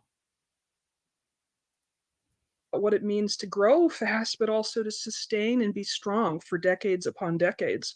And so I see a lot of probably leadership and advisory capacity, but then I also feel like as a member, I found my own way and I carved my own path. So I want to honor that. I want to honor the fact that AJL is actually supposed to tell us where they want to go and what this association for them is. And as a leader of this association, my job is to A, remove barriers and B, resource you in that good work. Because if I'd had folks tell me, whether it was Rainbow Roundtable or Emerging Leaders or Young Adult Library Services Association or the Intellectual Freedom Roundtable, what my role was supposed to look like specifically, I never would have found that beautiful intersectionality and I wouldn't be in this room with you all today.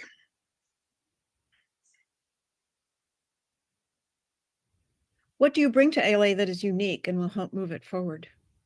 So I think I do bring that executive board level experience. So I think when you think about the fact that we've been transitioning for quite a long time pretty hard, right? So we pivoted to pandemic response services, we pivoted to hybrid conference and then also governance, but then we've also pivoted between an executive director to an interim executive director. What I bring to this slate is the experience that would be very useful in making sure that the transitions to the next interim director in the 150th anniversary 2026 is as smooth as it can be.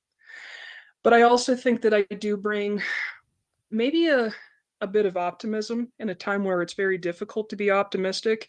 I want to bring an element of celebratoriness to the work we do because I recognize that we are on the precipice of some major burnouts and mass exodus in our field, unmitigated mischaracterization of our field and censorship. And so I hope that my messaging and my positivity is both personally supportive, but also externally movement making and encourages other people to resource and support the work we do. Because if I get to do nothing else but say this in this campaign, I hope you'll take one thing from me.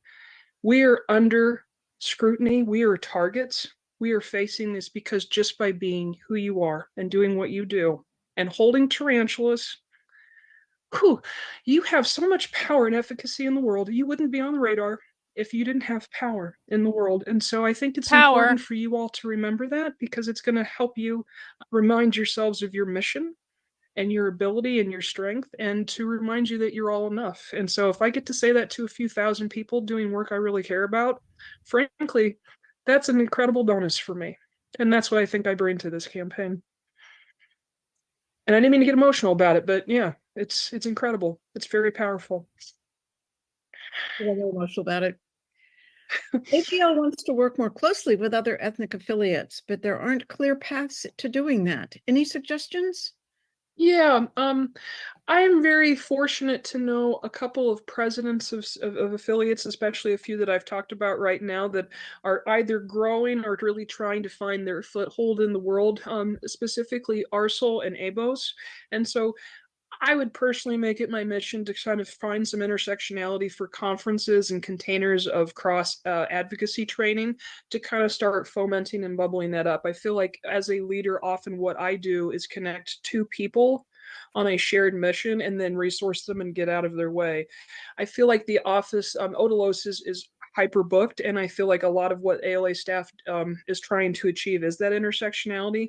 But I do feel like as a leader, we should be drinking every time connecting with executive directors and presidents of the other affiliates and creating like mindful containers and just sort of creating the roadmap ourselves is the way forward. And I am an outreach librarian, so I know how this is done. You go to communities, you listen to their needs, and then you show them your value and how what you do fits in. AJL's been doing that for years. I know that the other affiliates see your value and recognize what you can do to support their needs.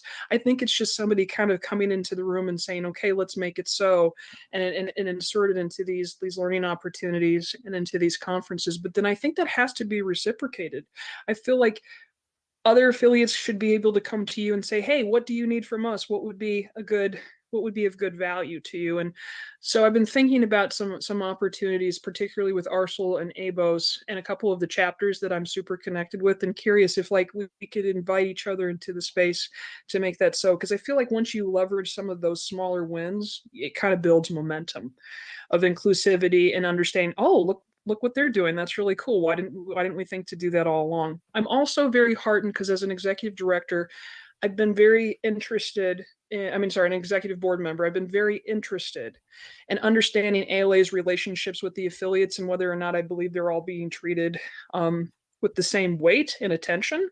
And so I'm really, really pleased that past President Lessa is doing work right now to kind of examine that, because when I think of our affiliates, I actually think of you as affinity partners, right? Affiliates almost suggest like a different power dynamic than I've always recognized you all to be, which is that you were partners shoulder to shoulder with us. And so I think examining that work, examining the relationships we have with each other, recognizing all of the power and might and opportunity that you bring to the American Library Association, and then just kind of piecing some of those puzzles together is kind of an immediate way forward that I think will have significant dividends. All right. So you've thrown around some acronyms that you should tell us what they are. Thank you. I apologize. ABOS. So the Association for Bookmobile and Outreach Services. Right. And Arcel is the American Rural Small Library Services. Yeah. Okay.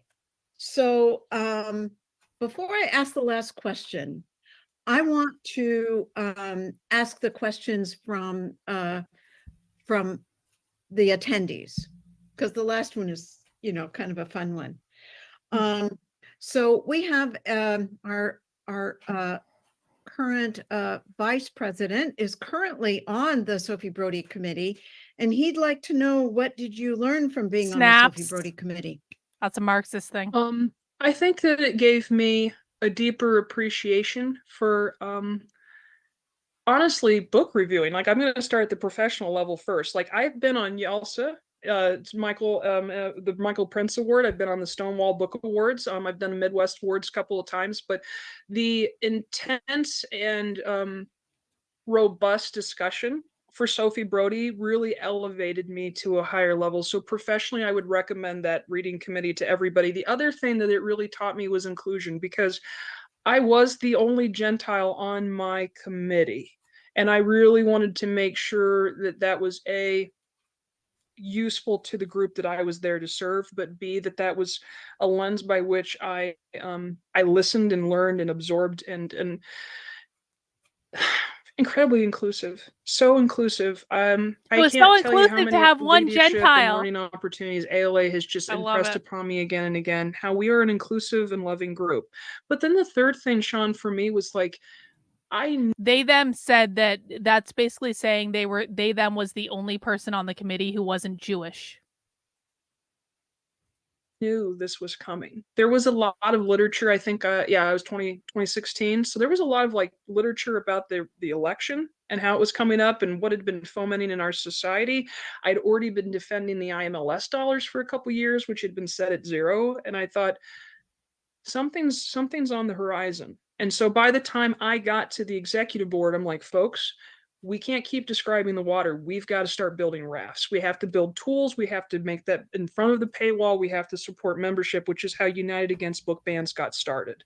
It was incredible too, because I came at it in my first executive board meeting. I'm like, oh, there's a little power in this room, because they them staff started United Against Book Bans. Okay. United Against Book Bans. So I think what happened for me was the universe put me in certain positions at the right time to understand the literature that I was reading was going to prepare me for the future that we are all now facing today. So that was a long answer, Sean, but I think it taught me a lot of things that have actually helped me in the last 8 years, and I hope have helped others.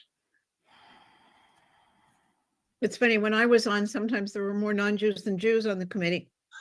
Oh, So you never okay. know. Yeah. Okay. All right.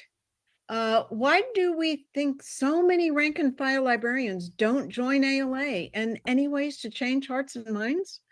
Oh yeah. So again, I think when we talk about that inclusion inside and outside, you know, like let's own the question from earlier. AGL should not have to be jumping these hurdles to find the intersectionality and partnership. We have our Intersectionality, silos, drink. and those silos are not exclusionary to within the confines of the professional association.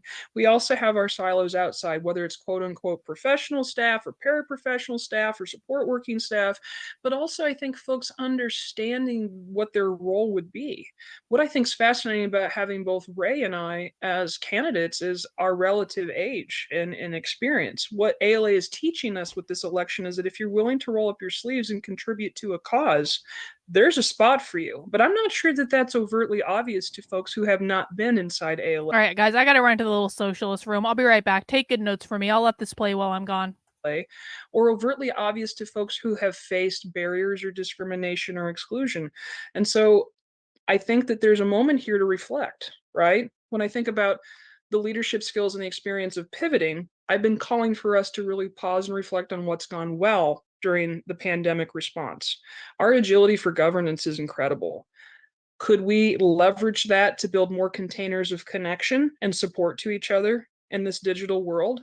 How much more agile can we be when it comes to meeting the social and emotional and professional development needs of our membership? And so I think that as a candidate, I'm a big fan of reflecting and pausing, because we are such an achieving profession that sometimes I think we forget to do that.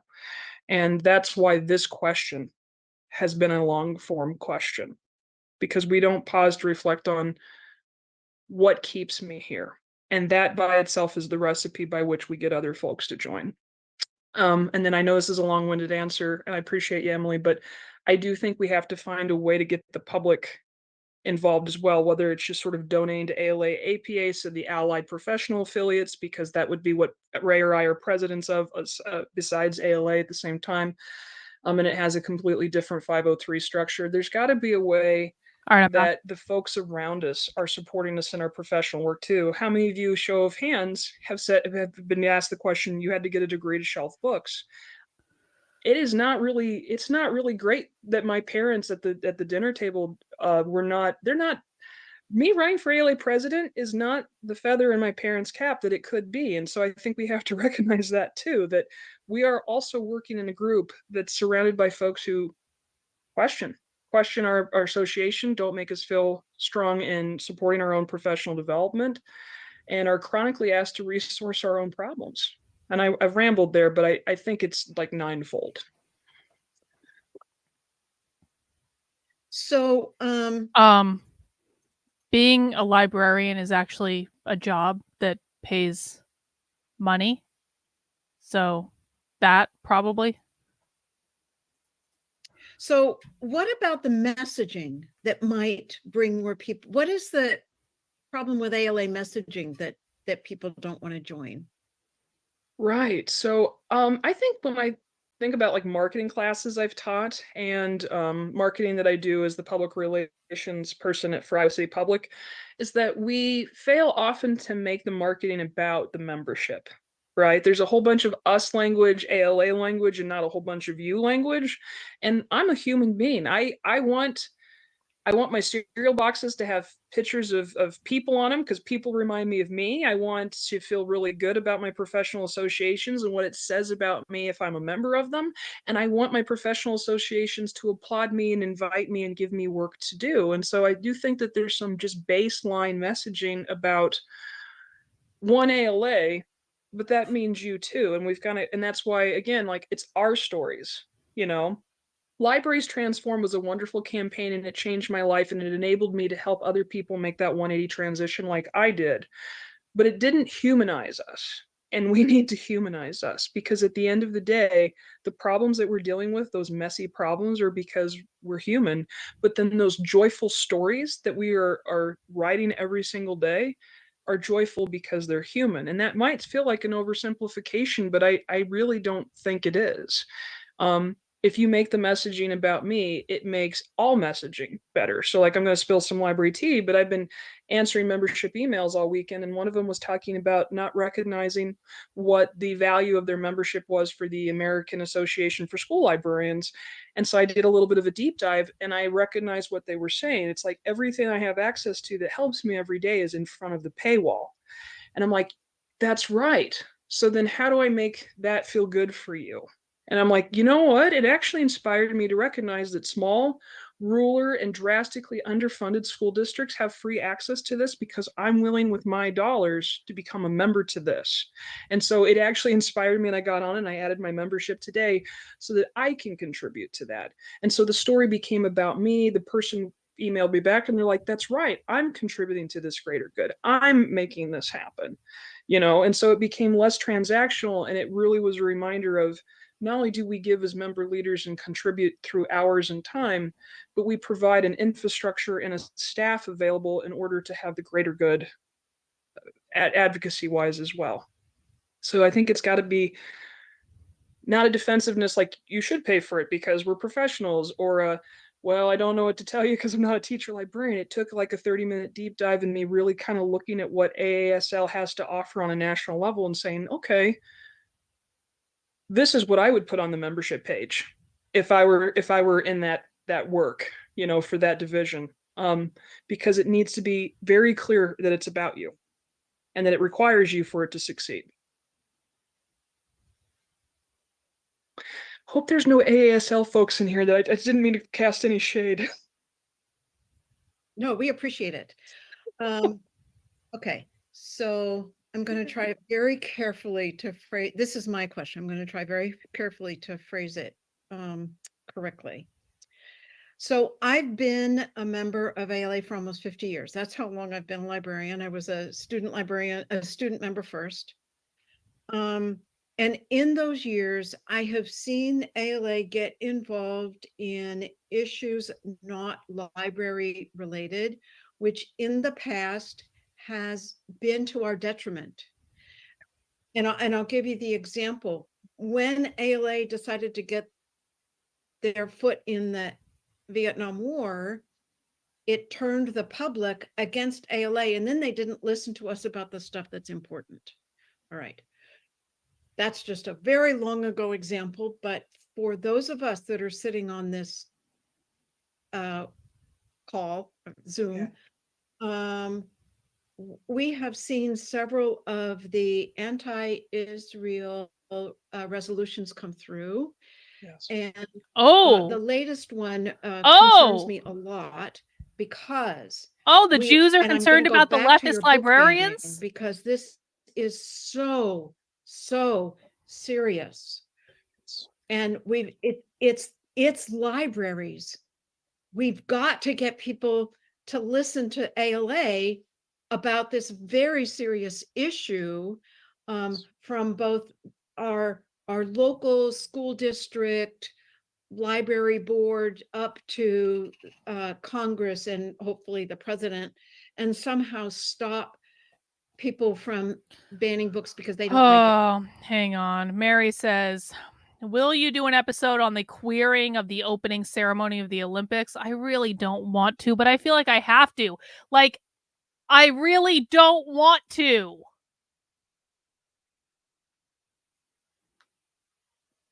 How did they ruin the Olympics? How is it possible that these assholes ruined the Olympics? Yes, they queered the opening ceremonies of the Olympics. Yes, they did. Yes, they did. Yeah. Yeah. I'll think about it. I think so. So the question is, what do we do about ALA making sure that we focus on the stuff that is our expertise and where we can make the most difference, and don't turn off the public because ALA is talking about stuff that's not related to what you and I do? Thank you, Emily. If for I that. may, sorry, I'm going to just jump in because I've had a lot of listening and speak, I guess, on behalf of the membership, of the AJL membership, where there were a lot of concerns about some statements that came out, especially around anti-Semitism and whether it was legitimate, from people who are on a particular roundtable in ALA.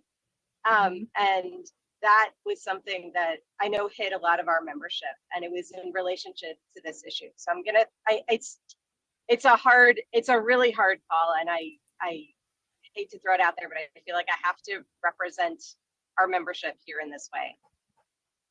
Well, You know, they're actually airing the opening ceremony of the Olympics starting at like 7:30. Maybe we'll watch that. Maybe we'll just wrap this up. We only have about 10 more minutes of this, and maybe we'll do a whole separate stream on the queering of the Olympics with the opening ceremony. I don't know.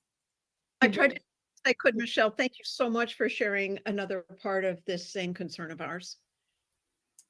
You both, I thank you for your bravery. Should we and do I that? want to recognize a couple of things here. The first is Probably that do I that. was God the damn it. I don't really chair-elect want to, for but the I Intellectual probably Freedom should. Roundtable when I got onto the executive board. Oh, And I was asked to step down because I couldn't serve both at the same time. And it was impressed upon me that once you get to that level, you were representing all of membership, right?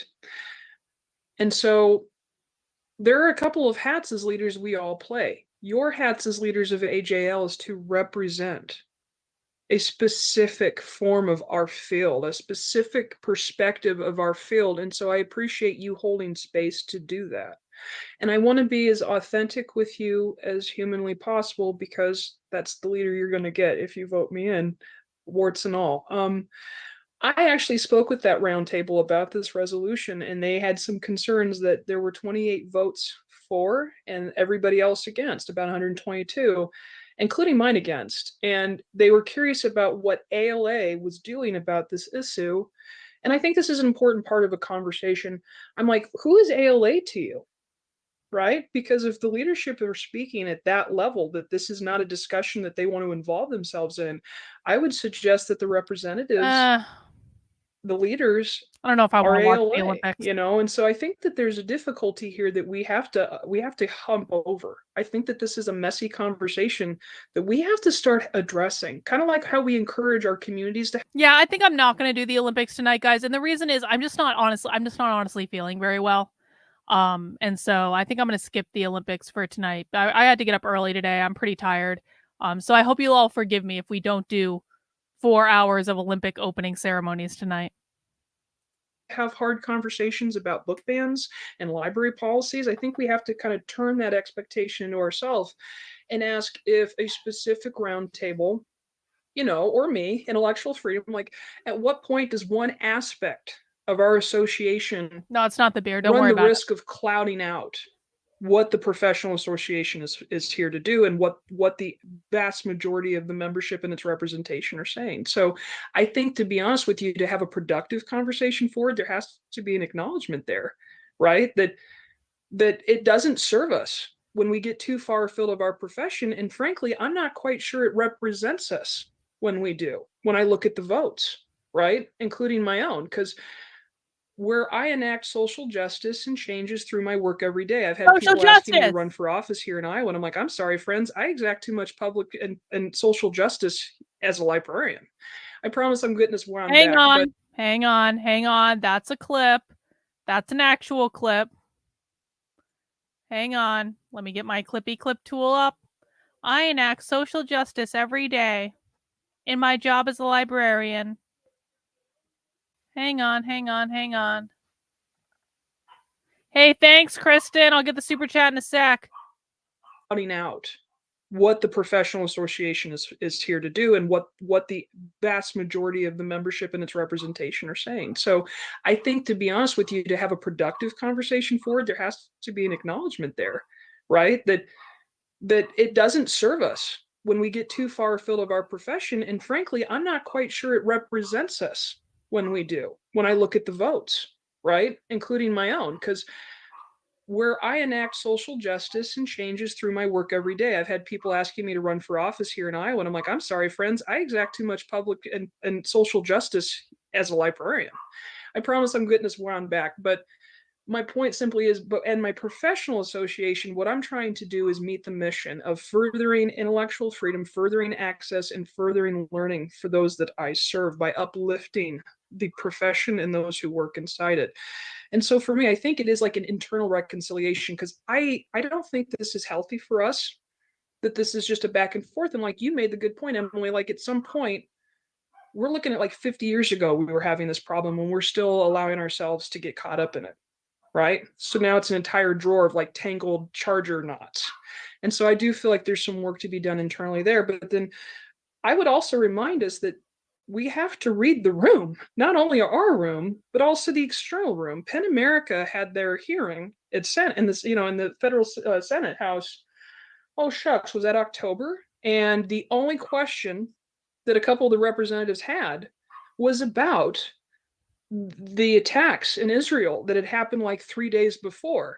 And when PEN America said we haven't formulated a philosophy on that, you had representatives get up and leave the room. They didn't ask about banned books. They didn't ask about intellectual freedom.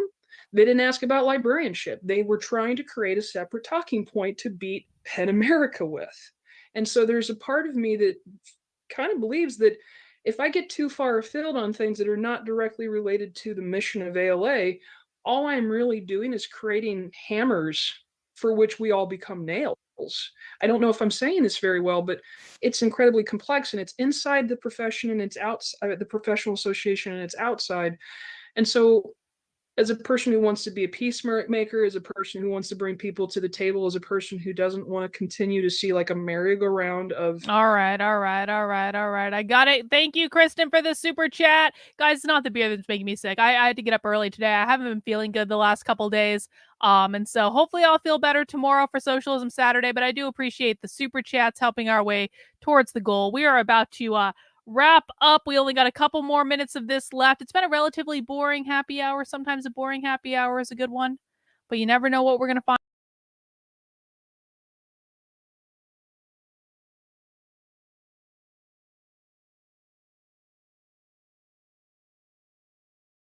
I'm back. I don't know why I X'd out. I accidentally clicked leave studio. I was like so excited. I was like, I get to go to sleep now. No, we still got to wrap up. I'm back. No one panic. I just hit the wrong button. I'm back. All right, let's wrap up. I haven't even had a full beer, Dan. Why are we investing our time and our talents into conversations that aren't necessarily furthering the profession? I think that I might actually be willing to hurt my standing, hurt my campaign ambitions, and even hurt like any future holdings I might have in this association, because it's too important. And I think I might have done that last week when I was talking to this roundtable, because I really just tried to gently ask them, like, who do you think ALA is? Because this feels like an incredibly exclusionary perspective from my vantage point. And if we're all here together, I don't see everybody invited to the table. So that was a really long, rambly conversation, but I think it's because you all recognize this is complex, but it's going to take a couple of us being strong. And I think the executive board level, the council level, the executive committee level, and just saying, okay, what is the rubric by which we have these conversations? I did that as an executive board member when we were talking about Salman Rushdie, and being attacked. And I'm like, when do we decide that we make statements? Because I think a lot of members expected us to have a statement. And as you all probably recall, we did not. And it was at that point I asked, can we create a rubric by which we are consistently putting out conversational pieces as an association, whether it's military or terroristic conflict, whether it's somebody being attacked for their free speech, whether it's library like bombs or bomb threats, because that's something that membership should have access to. And I think that by itself is a small way we could start furthering this conversation forward and explain en masse why we're doing what we're doing and how it directly relates to the mission of the association. Thank you for giving me so much airtime on that. and for kind of letting Sam, me. thank you so much for that. Very, very nuanced. And we sort of Okay. threw that at you. Neither of us planned it. And so I want to apologize again. And also thank you really for the depth of your answer. Statements are, in my mind, like just awful things sometimes. As a leader, it's so difficult. And I really appreciate your thoughts here. Thanks. Michelle, you all deserve a better, more polished answer from me, but I appreciate you going on the journey with me because it's not an easy one. Yeah. Yeah, the anti-Israel resolutions are a real problem for AJL, as you can imagine. And where's that community? Like, oh, I'm just gonna completely assassinate my own campaign here, but it frustrates me because where's that community of care at that point? You know what I mean? Community So of I remember, care. and there was somebody who was having like a physical reaction, and both Ray and I, interestingly enough, went and grabbed them tissue and water because we're like, this is a person who is in real time struggling and feeling attacked. And it's something that I've asked our parliamentarian, and it's something I'm just poking around to power and asking questions about because Poking around I at feel like power. our community of care standards, our conduct, our code of conduct standards, these are things that we're not examining in those moments, but are worthy of examination, right? Because they have traumatic effects. And I hope that doesn't suggest that I'm trying to stop the voice of folks writing resolutions or that Hey, I don't want governance to happen. I'm thanks for not the trying super to sticker. I'm Jack. become that kind of a Appreciate you. campaign, I mean, that kind of a candidate, but there has to be a lens. If social responsibility is a lens that we want to add to our profession, then social responsibility in the way we write our resolutions is a lens that we have to apply. And I think that I just saw Sally in the notes saying that you would contribute to the cause, whether it's a rubric or maybe looking at that lens. So we have folks who are willing to give time. Absolutely. All right, let's get a little less serious. What are you reading? What am I reading? So Friends of Friends of Friends, Defining and Building Community by Lair Fernstein. It's just like a series of essays, and it's talking about the fact that like one of the women who revealed the sexual assault on Trump, but also like the CEO of Lambda Legal, and then also the health director of the Rosebud Sioux Reservation wrote these really cool essays about how their small acts had big impacts. Because I think so many times we all don't understand the power of what we're doing every day and how we influence and encourage each other. And so this has found me at a really good time because when you're running for a national office, you never quite feel like you're doing enough. And one of my favorite things in the world is to remind people they're doing enough. So this has kind of been inspirational for me at a useful time. Yeah. So much. Yeah. Any other questions? Because that was my No. last one. No other questions. Well, I do want everybody to know that this is being recorded, and if you want to come back and listen again, it will. All right, guys, that's all we got for today. Listen, I'm going to say something that I don't think my friend Dan Kleiman is going to like. I'm not worried about this person. Now, are they a Marxist? Oh, yeah. Oh, yeah. 100% a Marxist. But they just don't strike me. And we pinged around to a bunch of different things. Sometimes, and this is what I say, we have to be intellectually honest when we're researching these things, because I never want to be the type of person where I go on a witch hunt against someone just because. And I'm not suggesting anyone's doing that. But with Emily Drabinski, there was a reason for it. Emily Drabinski was literally talking about making library sites of Marxist organizing. She was doing all these presentations where she was saying crazy stuff. She was bragging about being a Marxist. Now, is this person a far leftist? Yeah. But they aren't as overtly talking about the crazy things. Now, could it be that they're just trying to cover up their secret agenda? I guess so, but I've looked at her Twitter account and it's fun. There's onesie and twosie things, but it's nothing crazy. We looked at her Instagram account, onesie and twosie things, but nothing crazy. Listen, we do still have to live in a world, until I get my fascist dictatorship with a worthy dictator, we do still have to live in a world where we allow people to have their opinions. And although this person is obviously and clearly wrong, and this person is obviously and clearly a queer Marxist, I'm not as worried about them focusing all their time and attention on a far left political agenda. I could be proven wrong. We should definitely keep an eye on it. And I know our friend Dan Kleinman will absolutely keep an eye on it. I'm just not concerned just yet. And that's a good thing. By the way, that is a good thing. It's not a bad thing. That's a good thing. And so, I mean, well, Julian, you've been saying this the whole chat, but I can go to their Twitter page and see it is humbling and delightful, profound privilege to serve as the ALA president-elect. Thank you so much for this access. And I can go here and I can see Sam chosen as 2024 through 2025 American Library Association president-elect. So that seems to contradict. So I'm just saying the number of times you say it in the chat, it actually doesn't contradict the press release on ALA's website. So we need to, keep a focus on accuracy and stuff like that. But guys, I'm not worried about this person as much, but we'll keep an eye on it and we'll see where it goes. Anyway, that's all I have. Relatively lackluster afternoon, but that's all right. I will be back tomorrow for Socialism Saturday on Saturday at 6 p.m. We will be watching some far left radical revolutionary socialism. And I don't know, go watch the Olympic opening ceremonies and cringe at it or something. Anyway, I'm going to take my leave. I'm going to go to sleep. I'm going to wake up. I'm going to get 15 hours of sleep at least. Maybe what I'll probably end up doing is working for, a good 5-6 hours and then go to sleep.